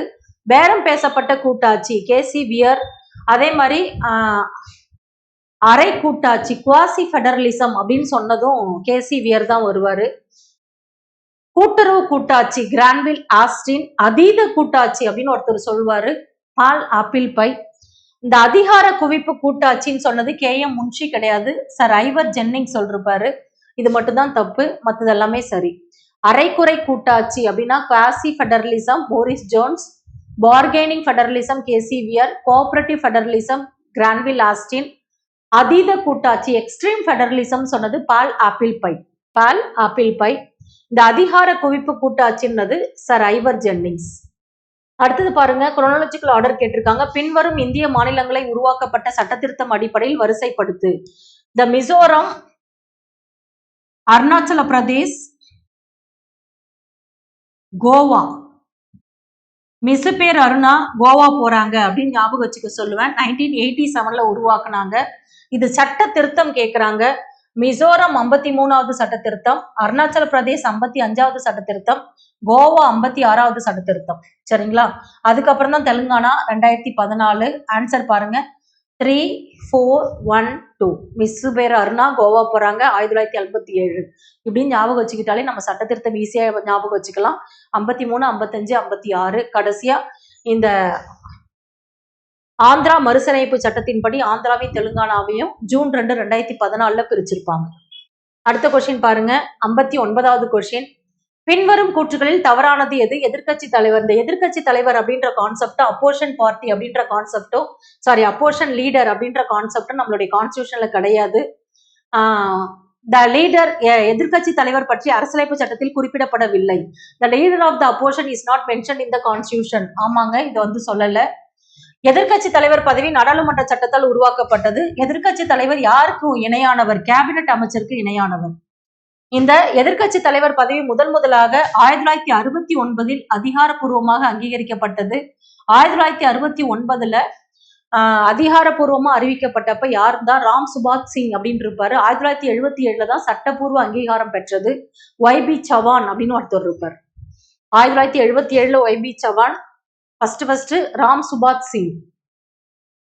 பின்வருவவற்றில் இந்திய குடிமக்கள் அயல் நாட்டவருக்கு வழங்கப்படும் அடிப்படை உரிமைகளில் எதிர் நாடுகள் தவிர தவறானது எது அப்படின்னு கேட்கிறாங்க. தவறானது 15, 16, 19, 29, 30 இந்திய குடிமக்களுக்கு மட்டுமே கிடைக்கக்கூடிய உரிமைன்னு படிப்பீங்க. சட்டத்திற்கு முன் அனைவரும் சமம், இது கொடுக்குறாங்க. தனி மனித சுதந்திரம் மற்றும் வாழ்க்கை பாதுகாப்பு ஆர்டிகல் 21. மத விவகாரங்களை நிர்வகிப்பதற்கான உரிமை ஆர்டிகல் 26. சிறுபான்மையினர் எழுத்து, மொழி மற்றும் கலாச்சார பாதுகாப்பு 30வது ஆர்டிகல் கிடையாதுன்னு சொல்றாங்க. பாருங்க, இது சட்டத்திற்கு முன் அனைவரும் சமம் 14, தனி மனித சுதந்திரம் 21, மத விவகாரங்களை நிர்வகிப்பதற்கான உரிமை 26. பின்வருவற்றில் இந்திய குடிமக்கள் மற்றும் அயல் நாட்டவருக்கு வழங்கப்படும் அடிப்படை உரிமைகளில் தவறானது எது அப்படின்னா இதுதான் ஆன்சர். மற்றது எல்லாமே வரும். சரியா? அடுத்த கொஸ்டின் பாருங்க, 71வது கொஸ்டின். தேசிய கீதம் இசைக்கப்படும் போது மரியாதையுடன் எழுந்து நிற்பது அரசியலமைப்பு சட்டப்பிரிவு 51A கீழ் மரியாதை செலுத்துவதற்கான தேவையை பூர்த்தி செய்கிறது என்று உச்சநீதிமன்றம் எந்த வழக்கில் தீர்ப்பளித்தது? 1987ல பிஜு இமானுவேல் எதிர் கேரளா அரசு அப்படின்னு சொல்லிட்டு ஒரு வழக்குல தான் இந்த பள்ளி குழந்தைகள் எந்திரிச்சு நின்று மரியாதை செலுத்தணும் அப்படின்னு சொல்லிட்டு 51A சொல்லியிருப்பாங்க. தேசிய கீதம் இசைக்கப்படும் போது மரியாதையுடன் எழுந்து நிற்பது அரசியலமைப்பு சட்டப்பிரிவுக்கு கீழ் மரியாதை செலுத்துவதற்கான தேவையை பூர்த்தி செய்கிறதுன்னு சொல்லிருக்காங்க. 51A நம்ம அடிப்படை கடமையில அரசியலமைப்பின்படி நடந்து கொள்ளுதல் வேண்டும், தேசிய கொடி, தேசிய கீதம் மற்றும் தேசிய சின்னங்களை மதித்தல் வேண்டும் அப்படின்னு தான் படிப்பீங்க. அதுதான் தேசிய கீதத்தை பத்தி கொடுத்திருக்காங்க. பிஜு இமானுவேல் எதிர் கேரளா அரசு 1987. அடுத்த கொஸ்டின் பாருங்க, 72. தற்போது இந்தியாவில் 7 மாநிலங்களில் ஈரவை சட்டமன்றம் கொண்டுள்ளன. ஈரவை சட்டமன்றம் கொண்ட மாநிலங்கள் குறித்து பின்வருவற்றில் எது தவறானது அப்படின்னு கேட்கிறாங்க. நான் இது உங்களுக்கு நிறைய எக்ஸாம்ல சொல்லியிருப்பேன். KVB ATM அப்படின்னு ஞாபகம் வச்சுக்க சொல்லிருக்கேன். பிக்கு பதில் யூ போட்டுக்கோங்க. கேனா கர்நாடகா, யூனா உத்தரப்பிரதேஷ், பீகார், ஆந்திரா, தெலுங்கானா, மகாராஷ்டிரா. இப்ப எந்த ஸ்டேட்லாம் கொடுத்துருக்காங்க பாருங்க. ஆந்திரா கொடுத்துருக்காங்க, உத்தரப்பிரதேசம், பீகார், மேற்கு வங்காளம் அப்படின்றதுதான் தப்பு. சரியா? அடுத்த கொஸ்டின் பாருங்க, பின்வரும் கூற்றுகளை கவனி. கூற்று 1, கிராம சபையின் சாதாரண கூட்டத்தை கூட்டுவதற்கு பொதுமக்களுக்கு குறைந்தது 3 முழு நாட்கள் 7 முழு நாட்கள் முன்னர் முன்னறிவிப்பை வழங்க வேண்டும். 7 நாளைக்கு முன்னாடியே முன்னறிவிப்பை கொடுத்துடணும். இதுல 3ன்னு கொடுத்துருக்காங்க, தப்பு. கூற்று 2 பாருங்க, சிறப்பு விலக்குகள் ஏதும் இல்லாத பட்சத்தில் கிராம சபை கூட்டங்கள் கிராம ஊராட்சி எல்லைக்குள்ள உள்ள ஒரு பொது இடத்தில் மற்றும் அலுவலக வேலை நாட்களில் மட்டுமே நடத்தப்பட வேண்டும். இந்த அலுவலக வேலை நாட்கள் இப்ப நமக்கு 6 முறை கிராம சபை கூட்டம் நடக்குது அப்படின்னு நம்ம படிப்போம். ஜனவரி 26, ஆகஸ்ட் 15, அக்டோபர் 2, மே 1. அடுத்து இந்த மார்ச் 22 தண்ணீர் தினம், நவம்பர் 1 உள்ளாட்சி தினம். இது ரெண்டுத்தையும் சேர்த்து அறிவிச்சிருந்தாங்க பழைய அரசு. முன்னாள் முதலமைச்சர் சொல்லியிருப்பாரு 6 முறை ஆண்டுக்கு கிராம சபை கூட்டம் கூடணும்னு. ஆனா பாருங்க, இந்த அலுவலக நாட்கள்ல மட்டும்தான் நடைபெறணுமா அப்படின்னா மாவட்ட ஆட்சியர் நினைச்சாருன்னா இந்த விடுமுறை நாட்கள்லயும் பண்ணலாம் அப்படின்னு சொல்லிருப்பாங்க. 2 மட்டும்தான் சரி, 1 தவறு. சரியா? 7 நாளுக்கு முன்னாடி முன் அறிவிப்பை கொடுக்கணும்.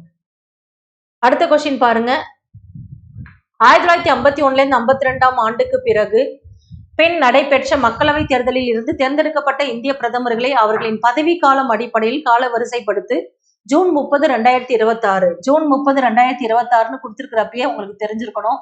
ஏன்னா இந்த டேட்டை தான் சொல்லியிருந்தாங்க. ஜவஹர்லால் நேருவை தாண்டி நரேந்திர மோடி நிறைய நாட்கள் வந்து பிரதமரா இருந்துட்டாருன்னு. அதனால நரேந்திர மோடி தான் ஃபர்ஸ்ட், அப்புறம் ஜவஹர்லால் நேரு, 3வது இந்திரா காந்தி, 4 தான் மன்மோகன் சிங். 4 தான் மன்மோகன் சிங். இந்த குரோனாலஜிக்கல் ஆர்டர் கேட்குறாங்க. அடுத்தது பாருங்க, 75வது கொஸ்டின். பின்வருவனவற்றுள் சாதாரண மசோதா தொடர்பான கூற்றுகளில் தவறானது எது? தவறானது எது அப்படின்னு தான் கேட்குறாங்க. சாதாரண மசோதால நாடாளுமன்றத்தில் ஏதேனும் ஒரு அவையில் அறிமுகம் செய்யலாம். நாடாளுமன்றத்தில் ஏதாவது ஒரு அவையில் அறிமுகம் செய்யலாம். அமைச்சர் அல்லது தனிநபர் அறிமுகம் செய்யலாம். மாநிலங்களவை இதனை 6 மாதம் வரை தாமதப்படுத்தலாம். குடியரசுத் தலைவர் இதனை திருப்பி அனுப்ப இயலாது. திருப்பி அனுப்பலாம். சாதாரண மசோதாவெல்லாம் திருப்பி அனுப்பலாம். ஆர்டிகல் 111 படி அவர் கையெழுத்து போடலாம், நிறுத்தி வைக்கலாம், மீண்டும் சட்டமன்றத்துக்கே அனுப்பலாம். சரியா? சாதாரண மசோதான்னு சொல்றதுனால திருப்பி அனுப்ப இயலாதுன்றது தப்பு, திருப்பி அனுப்பலாம். அடுத்து 76வது கொஸ்டின் பாருங்க. சட்டமன்ற தொகுதிகளின் எண்ணிக்கையில் அடிப்படையில் மாநிலங்களை கால வரிசைப்படுத்து. நமக்கு தெரியும் தமிழ்நாட்டுல 234ன்னு, மற்றதெல்லாம் கொஞ்சம் படிச்சுக்கணும் நீங்க. உத்தரப்பிரதேசம் தான் அதிகமான மக்கள் தொகை கொண்ட ஒரு ஸ்டேட்டு. எம்பியோட சீட்டும் சரி, எம்எல்ஏவோட சீட்டும் அதிகமா இருக்கிற ஸ்டேட் அதுதான். பாருங்க, லெஜிஸ்லேட்டிவ் அசம்பிளி எத்தனை எம்எல்ஏஸ் இருக்கிறாங்கன்னா 403 பேர் இருக்கிறாங்க. லோக்சபா எம்பி எத்தனை பேர் இருப்பாங்கன்னா 80 பேர் இருப்பாங்க யூபியில. ராஜ்யசபா எம்பி எத்தனை பேர் இருப்பாங்கன்னா 31 பேர் இருப்பாங்க யூபியில. சரியா? எல்லாமே அதிகம். அதனால இதை ஃபர்ஸ்ட் ஞாபகம் வச்சுக்கோங்க. அடுத்து வெஸ்ட் பெங்கால் 294, கேரளா 140. ஏன்னா நம்ம குரோனாலஜிக்கல் ஆர்டர் கேட்குறாங்க. 2 3 1 4 2 3 1 4. 77வது கொஸ்டின் பாருங்க. மாநில சட்டமன்றத்தில் ஆளுநரின் உரை தொடர்பான பின்வரும் கூற்றுகளை கவனி. ஒவ்வொரு பொது தேர்தலுக்கு பிறகும் நடைபெற்றும் முதல் கூட்டத்தொடரின் தொடக்கத்தில் ஆளுநர் சட்டமன்றத்தில் உரையாற்ற வேண்டும். 2 முறை தான் பேசுவாங்க. யாரு வந்து பார்லிமெண்ட்ல குடியரசுத் தலைவரும் சரிங்க, இங்க ஸ்டேட்ல லெஜிஸ்லேட்டிவ் அசம்பிளில இருக்கிற கவர்னரா இருந்தாலும் சரி, வருஷத்தோட முதல் கூட்டத்தொடர் இவங்களுடைய உரையுடன் தான் தொடங்கும். 5 வருஷம் முடிஞ்ச உடனே, அங்க லோக்சபா எலெக்ஷன் முடிஞ்ச உடனே முதல் கூட்டத்தொடர் குடியரசுத் தலைவரோட உரையுடன் தான் தொடங்கும். அதே மாதிரி இங்கேயும் எலெக்ஷன் முடிஞ்ச உடனே முதல் கூட்டத்தொடர் ஆளுநர் உரையுடன் தான் தொடங்குது. சரிங்களா? அதுல என்ன சொல்றாங்க? ஆளுநரின் உரையானது மாநிலத்திற்கு அவரால் உருவாக்கப்பட்ட தனிப்பட்ட கருத்துக்கள் மற்றும் எதிர்கால கொள்கையை உள்ளடக்கியது. அவருடைய தனிப்பட்ட கருத்துக்கள் எல்லாம் பேச முடியாது. ஆளும் கட்சி என்ன வந்து ஸ்கிரிப்ட் எழுதி கொடுக்குறாங்களோ அதை தான் அவர் பேசுற மாதிரி இருக்கும். அடுத்தது, இவ்வுரை பதவியிலிருந்து விலகும் அரசாங்கத்தின் சாதனைகளை விவரிக்கிறது. பதவியிலிருந்து போன அரசாங்கத்தோட சாதனைகளை விவரிக்கிறதானா கிடையாது. புதிய அரசாங்கத்தின் திட்டங்களை வேணா சொல்லும், ஆனா பழைய அரசாங்கத்தின் சாதனைகளை விவரிக்கிறதுன்னு கொடுத்துருக்காங்க. இது தவறு. எது சரியானது அப்படின்னா ஃபர்ஸ்ட் ஆன்சர் மட்டும்தான் சரி. அவர் பேசுறாரு முதல் கூட்டத்துல. அதே மாதிரி என்ன பேசுவாரு அப்படின்னா ஆளும் கட்சியோட, இப்ப இருக்கிற கட்சியோட சாதனைகளை பத்தி பேசலாம், அவங்களுடைய கொள்கையை பத்தி பேசலாம், அந்த மாதிரிதான் பேசுவாங்களே தவிர போன கட்சியோட சாதனைகள் எல்லாம் அவர் பேச மாட்டார். 78வது கொஸ்டின் பாருங்க. பஞ்சாயத் ராஜ் அமைச்சகம் தொடங்கியுள்ள say no to proxy sarpanch பிரச்சாரத்தின் நோக்கம் என்ன? அதோடைய அப்ஜெக்டிவ் என்ன? Launched by the ministry of Panchayat Raj. அதோடைய அப்ஜெக்டிவ் என்னன்னு தான் கேட்கறாங்க. இதோடைய முக்கியமான அப்ஜெக்டிவா என்னன்னா எம்பவர் எலெக்டட் உமன் லீடர்ஸ் அப்படின்றதுதான். சர்பஞ்ச் பதி முறையை எதிர்த்து போராடுவதும் தேர்ந்தெடுக்கப்பட்ட பெண் தலைவர்களை வலுப்படுத்துவதும் தான் இதோடைய முக்கியமான நோக்கம். சர்பஞ்சின் பதவிக்காலத்தை 5 ஆண்டுகளாக அதிகரிப்பது, அனைத்து கிராம ஊராட்சிகளும் இணைய வழி வாக்கெடுப்பை கட்டாயப்படுத்துவது, உள்ளாட்சி தேர்தலில் அரசியல் கட்சிகள் போட்டியிடுவதை தடை செய்கிறது. இதெல்லாம் கிடையாது. அதோடைய முக்கியமான நோக்கமே எலெக்டட் த உமன் லீடர்ஸ் தான். அடுத்தது 79வது கொஸ்டின் பாருங்க. பிப்ரவரி 2026 பிரதமர் நரேந்திர மோடி தெற்கு தொகுதியிலிருந்து சவுத் பிளாக் பிரதமர் அலுவலகத்தை இடமாற்றம் செய்து ஒரு புதிய ஒருங்கிணைந்த வளாகத்தை திறந்து வைத்தார். இந்த பிரதமர் அலுவலக வளாகத்திற்கு இடப்பட்டுள்ள பெயர் என்ன? சேவா தீர்த் அப்படின்றது. இது ஒரு பெரிய ஃபங்க்ஷன் மாதிரியே பண்ணியிருந்தாங்க. சேவா தீர்த் நம்ம போஸ்டர்லாம் கூட பார்த்துருந்தோம். பிப்ரவரி 2026 அந்த பிரதமர் அலுவலகத்துல சவுத் பிளாக்ல இருந்து ஒரு இடத்த மாத்தி ஒருங்கிணைந்த வளாகத்தை திறந்து வச்சிருக்கிறார். அது பேர் என்னன்னு கேட்கறாங்க. சேவா தீர்த். இதெல்லாமே கரண்ட் அஃபேர்ஸ் ரிலேட்டடான கொஸ்டின். கொஞ்சம் நீங்க பார்த்து தான் படிச்சுக்கணும். தமிழகத்தில் உருவாக்கப்பட்டுள்ள மாநகராட்சியை கால வரிசைப்படுத்துக. தாம்பரம் பாருங்க, அக்டோபர் 21 2021 உருவாக்கியிருக்காங்க. Karaikudi March 15 2024. Kumbakonam August 24 2021. August 24 2021. Avadi June 17, 2019. பாருங்க, ஃபர்ஸ்ட் எடுத்த உடனே ஆவடி தான். அதுக்கப்புறமா தாம்பரம், சாரி ஆகஸ்ட் 8வது மாசம், அதனால கும்பகோணம் வருது. அப்புறமா தான் தாம்பரம், கடைசியா தான் காரைக்குடி. இந்த கார்பரேஷன் கண்டிப்பா கேட்பாங்க. கடைசியா வந்து இருக்கிறத நம்ம கண்டிப்பா படிச்சுக்கணும். டேட் மந்தோட படிச்சுக்கோங்க. ஏன்னா பாருங்க, 2021 ரெண்டுமே வருது. இது ஆகஸ்ட் கும்பகோணம், அக்டோபர் தாம்பரம். சரியா? இதை வந்து எழுதி வச்சுதான் படிக்கணும், மனப்பாடம் பண்ணி தான் படிக்கணும். அடுத்த கொஸ்டின் பாருங்க. 81வது கொஸ்டின். சாதாரண மசோதாக்களை நிறைவேற்றும் நடைமுறையின் சரியான வரிசையை தேர்வு செய்க. முதல் வாசிப்பு, இரண்டாம் வாசிப்பு, குழு நிலை, அறிக்கை நிலை, மூன்றாம் வாசிப்பு. இது வந்து நம்ம ஆர்டராகவே படிப்போம். முதல் வாசிப்பு, இரண்டாம் வாசிப்பு, first reading, second reading, committee stage, report stage, third reading அப்படின்னு சொல்லுவாங்க. டி ஆப்ஷன் தான். அடுத்த கொஸ்டின் பாருங்க. சர்க்காரிய ஆணையத்தின் பரிந்துரைகளின் அடிப்படையில் ஆளுநர் நியமனம் குறித்து பின்வரும் கூற்றுகளை கருத்தில் கொள்க.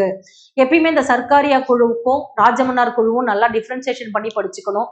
இந்த ராஜமன்னார் குழு தமிழக அரசால் அமைக்கப்பட்ட குழு. மத்திய மாநில அரசுகளோட உறவை பத்தி ஆராயறதுக்காக மத்திய அரசால் அமைக்கப்பட்ட குழு தான் சர்க்காரிய குழு.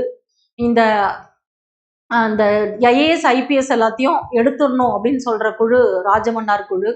வலுப்படுத்தணும் அப்படின்னு சொன்ன குழு சர்க்காரிய குழு. இந்த மாதிரி நிறைய மேஜரான டிஃபரன்ஸ் இருக்கும்.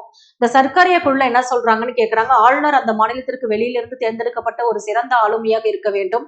மேலும் அவர் உள்ளூர் அரசியலுடன் தொடர்பில்லாத நடுநிலைமையான ஒருவராக இருக்க வேண்டும். ஆமா, இப்படிதான் சொல்லியிருப்பாங்க. நடுநிலைமையா இருக்கணும். அதே மாதிரி அந்த மாநிலத்தில் வெளியிலிருந்து தேர்ந்தெடுக்கப்பட்ட ஒரு சிறந்த ஆளுமையா இருக்கணும். ஆளுநர் அரசியலில் குறிப்பாக அண்மை காலத்தில் தீவிரமாக ஈடுபட்டிருக்க கூடாது. அடுத்து சம்பந்தப்பட்ட மாநிலத்தில் முதலமைச்சருடன் முறையாக கலந்தாலோசித்த பின்னரே இந்த நியமனம் செய்யப்பட வேண்டும். மூணுமே ஆன்சர் கரெக்ட். சர்க்காரிய குழு ஆளுநர் பத்தி இதுதான் சொல்லுச்சு. அடுத்த கொஸ்டின் பாருங்க. தவறான இணையை தேர்ந்தெடுக்கவும். பண்புகள், பஞ்சாயத்துகள் மற்றும் நகராட்சிகள். இந்த அமைப்பை பத்தி சொல்றது 243B பஞ்சாயத்து, நகராட்சி 243Q, இடஒதுக்கீடு இது D அப்படின்னு படிப்போம். பதவிக்காலம் இது EU. இந்த தேர்தலை பத்தி சொல்றது 243K. 243K, கேனா கேஷ் அப்படின்னு ஞாபகம் வச்சுக்கணும். K இது வந்து 243ZA அப்படின்னு படிப்போம். இதுதான் தப்பா இருக்குது, மற்றது எல்லாமே சரி. சரியா? 243லேருந்து 243O வரைக்கும் படிப்போங்க. 243P2, 243ZG வரைக்கும் படிப்போம். இது க்ளூ வச்சு படிச்சுக்கணும். ரொம்ப ஈஸியான கான்செப்ட். பார்ப்போம். இதை வந்து பார்த்துக்கோங்க. இந்த கேனா கேஷ் அப்படின்னு ஞாபகம் வச்சுக்கோங்க. தேர்தல்னாலே கேஷ் வரும் அப்படின்னு ஞாபகம் வச்சுக்கோங்க. கே. அடுத்தது இதை ZA அப்படின்னு சொல்றாங்க நகராட்சிக்கு. அடுத்த கொஸ்டின் பாருங்க. நாடாளுமன்ற ஜனநாயக அமைப்பில் சமையலறை அமைச்சரவை, இது பேர் என்னது? கிச்சன் கேபினட் அப்படின்னு சொல்லுவாங்க. சமையலறை அமைச்சரவை என்ற சொல்லை கீழ்கண்டவற்றுள் எதில் சரியாக வரையறுக்கிறது? வரவு செலவு திட்ட கொள்கைகளை வடிவமைக்க முறைசாரா முறையில் கூடும் கீழ்நிலை அதிகாரி குழு. அதெல்லாம் கிடையவே கிடையாது.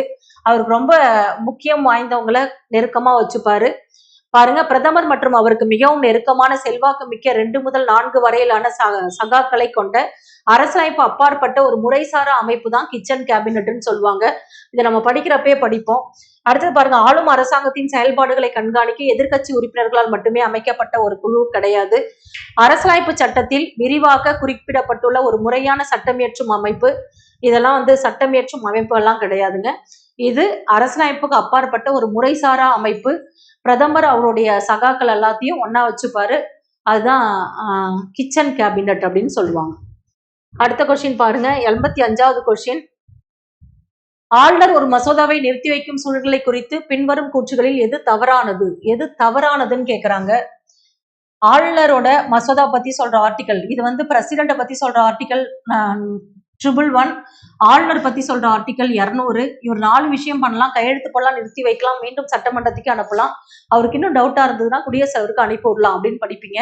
மசோதா அரசியலமைப்பின் விதிகளுக்கு முரணாக இருக்கும் போது அவர் வந்து நிறுத்தி வைக்கலாம். மசோதா அரசு கொள்கை வழிகாட்டும் நெறிமுறைகளுக்கு எதிராக இருக்கும் போது அதை நிறுத்தி வைக்கலாம். மசோதா நாட்டின் பரந்த நலனுக்கு எதிராக இருக்கும் போது நிறுத்தி வைக்கலாம். மசோதா அரசியலமைப்பின் 13A பிரிவின் கீழ் சொத்தை கட்டாயமாக கையகப்படுத்துவதை தொடர்பாக இருக்கும்போது அதை நிறுத்தி வைக்கலாமான்னாக்கா கிடையாது. இதுதான் தப்பா இருக்குது. மற்றது மூணுமே சரிங்க. ஒரு அரசியலமைப்பு விதிகளுக்கு முரணா இருந்தா அவர் நிறுத்தி வைப்பாரு. அரசு வழிகாட்டும் நெறிமுறை கோட்பாடுக்கு எதிராக இருந்தாலும் நிறுத்தி வைப்பாரு. நாட்டோட நலனுக்கு எதிராக இருந்தாலும் நிறுத்தி வைக்கிறார். அடுத்த கொஸ்டின் பாருங்க. பின்வருவனவற்றில் எதில் முதலமைச்சர் ஏற்கும் உறுதிமொழியின் ஒரு பகுதியாக இல்லை? எது ஒரு பகுதியா இல்ல? இப்ப நீங்க பார்த்திருப்பீங்க, நம்மளுடைய முதலமைச்சர் வந்து பதவி பிரமாணம் எடுத்துக்கிட்டாரு. பதவி பிரமாணத்தை பத்தி சொல்ற அட்டவணை 3வது அட்டவணை. பதவி பிரமாணம் மற்றும் ரகசிய காப்பு பிரமாணம்னு சொல்லுவாங்க. இந்திய அரசியலமைப்பின் மீது உண்மையான நம்பிக்கையும் விசுவாசமும் கொண்டிருத்தல், இந்தியாவின் இறையாண்மை மற்றும் ஒருமைப்பாட்டை நிலைநிறுத்துதல், நமது பதவியின் கடமைகளை உண்மையாகவும் மனசாட்சிப்படியும் நிறைவேற்றுதல், அரசியலமைப்பு மற்றும் சட்டத்தை பாதுகாத்தல், காத்தல் மற்றும் நிலைநாட்டல், இதெல்லாம் அவருடைய வேலையே கிடையாது. அரசியலமைப்பின் பாதுகாவலன் உச்சநீதிமன்றம் அப்படின்னு தான் நம்ம படிப்போம். இந்த மாதிரி வாசகம் எல்லாம் அதுல இருக்காது. அடுத்த கொஸ்டின் பாருங்க.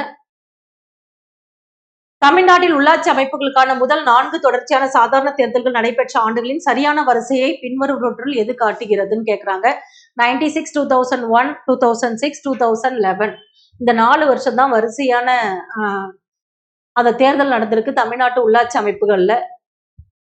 அடுத்தது பின்வருவனொன்று இந்திய அரசின் தலைமை வழக்கறிஞர் தொடர்பான கூற்றுகளில் தவறானது எது? இந்திய அரசின் தலைமை வழக்கறிஞர் அட்டார்னி ஜெனரலை பத்தி சொல்றாங்க. ஆர்டிகல் 76.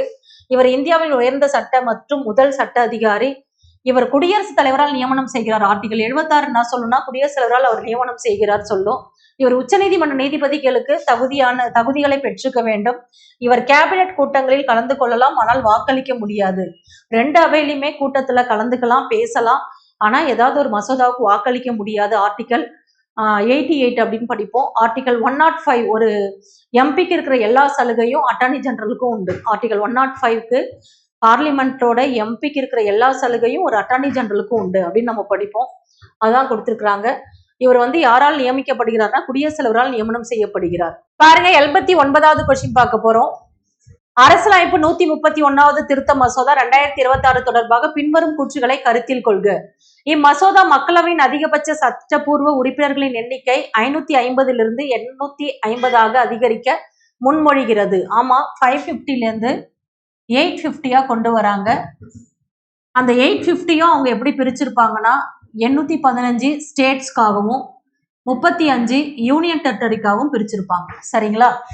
அடுத்தது, அதே வேளையில் இரு அவைகளுக்கும் இடையான வரலாற்று ரீதியான விகிதாச்சாரத்தை பராமரிக்கும் வகையில் அரசியலமைப்பு சட்டத்தின் 80வது பிரிவின் கீழ் மாநிலங்களவையின் அதிகபட்ச உறுப்பினர்கள் எண்ணிக்கையும் இது விரிவுபடுத்துகிறது. இவங்க மாநிலங்களவை ராஜ்யசபாவோட எம்பியோட எண்ணிக்கையை விரிவுபடுத்தணும்னு சொல்லல. அந்த 250 அப்படியேதான் மெயின்டைன் ஆகும் அப்படின்னு சொல்லியிருந்தாங்க. ஆனா இந்த மசோதா ஃபெயில் ஆயிடுச்சு. 2/3 மெஜாரிட்டி இல்லாதனால ஃபெயில் ஆயிடுச்சு. ஆனா அதுல என்ன சொல்லியிருக்காங்கன்னு சொல்றாங்க. அடுத்தது பாருங்க, அவைகளுக்கு இடையான எண்ணிக்கையான சமநிலையை மாற்றுவதன் மூலம் இந்திய குடியரசுத் தலைவர் மற்றும் துணை குடியரசுத் தலைவர் ஆகியோரின் தேர்தலில் மாநிலங்களவை உறுப்பினர்களின் கணித ரீதியான செல்வாக்கை அல்லது வாக்குகளின் மதிப்பை இம்மசோதா குறைக்கிறது. பாருங்க, முன்னாடியெல்லாம் நமக்கு இந்த 1951 இந்த சென்சஸின் படிதான் டீலிமிட்டேஷன் 1952ல பண்ணியிருப்பாங்கப்பா. 1961 சென்சஸின் படிதான் 62ல டீலிமிட்டேஷன் பண்ணிருப்பாங்க. ரெண்டுமே விகிதாச்சாரமா கொண்டு வந்துருவாங்க. 1971 சென்சஸின் படிதான் 72ல டீலிமிட்டேஷன் கொண்டு வந்திருப்பாங்க. இது வந்து என்ன சொல்லுது, மசோதா குறைக்கிறது அப்படின்றாங்க. ஆமா, மாநிலங்களவையோட ஸ்ட்ரென்த்தை வந்து அதிகப்படுத்தினா மட்டும்தான் இது ரெண்டும் சரிசமமா இருக்கும். அதனால இது ரெண்டுமே தவறு. 1, 3 மட்டும் சரி, 2வது இருக்கிறது மட்டும் தவறு. அதனால 1, 3 மட்டும் சரி. சரிங்களா? அடுத்தது பாருங்க, கடைசி கொஸ்டின்ஸ். 90வது கொஸ்டின் பாருங்க. மாநில சட்டமன்றத்தில் உள்ள நன்றி தெரிவிக்கும் தீர்மானம் அப்படின்னு சொல்றாங்க. Motion of thanks in the state legislative assembly. நன்றி தெரிவிக்கும் தீர்மானம் பற்றி பின்வரும் கூற்றுகளை கவனி. ஆளுநரின் தொடக்க உரைக்கு பிறகு அவையில் நன்றி தெரிவிக்கும் தீர்மானம் விவாதத்திற்கு எடுத்துக்கொள்ளப்பட்டு அதன் மீது வாக்கெடுப்பு நடத்தப்படுகிறது. சட்டமன்றத்தில் நன்றி தெரிவிக்கும் தீர்மானம் தோல்வி அடைந்தால் அது அரசாங்கத்தில் உறுதித்தன்மையை பாதிக்காது அப்படின்றாங்க. பாதிக்காது கிடையாது, கண்டிப்பா பாதிக்கும். நன்றி தெரிவிக்கும் தீர்மானத்துல மெஜாரிட்டி இருக்கணும். மெஜாரிட்டி இல்லைன்னா அந்த அரசாங்கமே பாதிப்படையும் அப்படின்றதுதான் உண்மை. அதனால ஆன்சர் வந்து 1 மட்டும்தான் சரி, 2 தவறு. சரிங்களா? இந்த யூகேன் டெஸ்ட்ல நிறைய நீங்க கரண்ட் அஃபேர்ஸ் ரிலேட்டடான கொஸ்டின்ஸ் நீங்க பார்த்துருப்பீங்க. இந்த மாதிரி மாநில அளவிலான தேர்வுல கண்டிப்பா நீங்க பங்கு பெறணும். அப்போதான் நிறைய கொஸ்டின்ஸ் நம்ம தெரிஞ்சுக்கலாம். இதுலேருந்து நமக்கு அந்த ஆப்ஷன்லேருந்து நிறைய நம்ம விஷயங்கள் தெரிஞ்சுப்போம். காசெல்லாம் தயவு செஞ்சு பெருசாக பார்க்காதீங்க. மோஸ்ட் ப்ராபப்ளி நம்ம வந்து இந்த freedom batch, freedom 2.0 Valluvan batch ஸ்டூடெண்ட்ஸ்க்கெல்லாம் ₹100 தான் இந்த டெஸ்ட்டுக்கான நம்ம வந்து சார்ஜாக நம்ம பண்ணியிருந்தோம். அதே மாதிரி இந்த யூகேன் டெஸ்ட் எழுதினவங்களுக்கு கேஸ் லா சம்மந்தமாக ஒரு பிரிண்ட் அவுட்டும் உங்களுக்கு கிடைச்சிருக்கும். அதையும் படிங்க. கேஸ் லாலாம் ரொம்ப அதிகமாகலாம் கேட்க மாட்டாங்க. எந்த வழக்கு, வருஷம் என்ன, அதோடைய தீம் என்ன அப்படின்னு படிச்சுக்கிட்டா போதும். ரொம்ப அதிகமாக படிக்கணும்னு அவசியம் இல்லை. பார்த்துக்கோங்க. All the very best. நம்ம இன்னொரு டெஸ்ட் பேட்ச்சில் எக்ஸ்பிளேஷன் வீடியோவில் சந்திக்கலாம். தேங்க்யூ.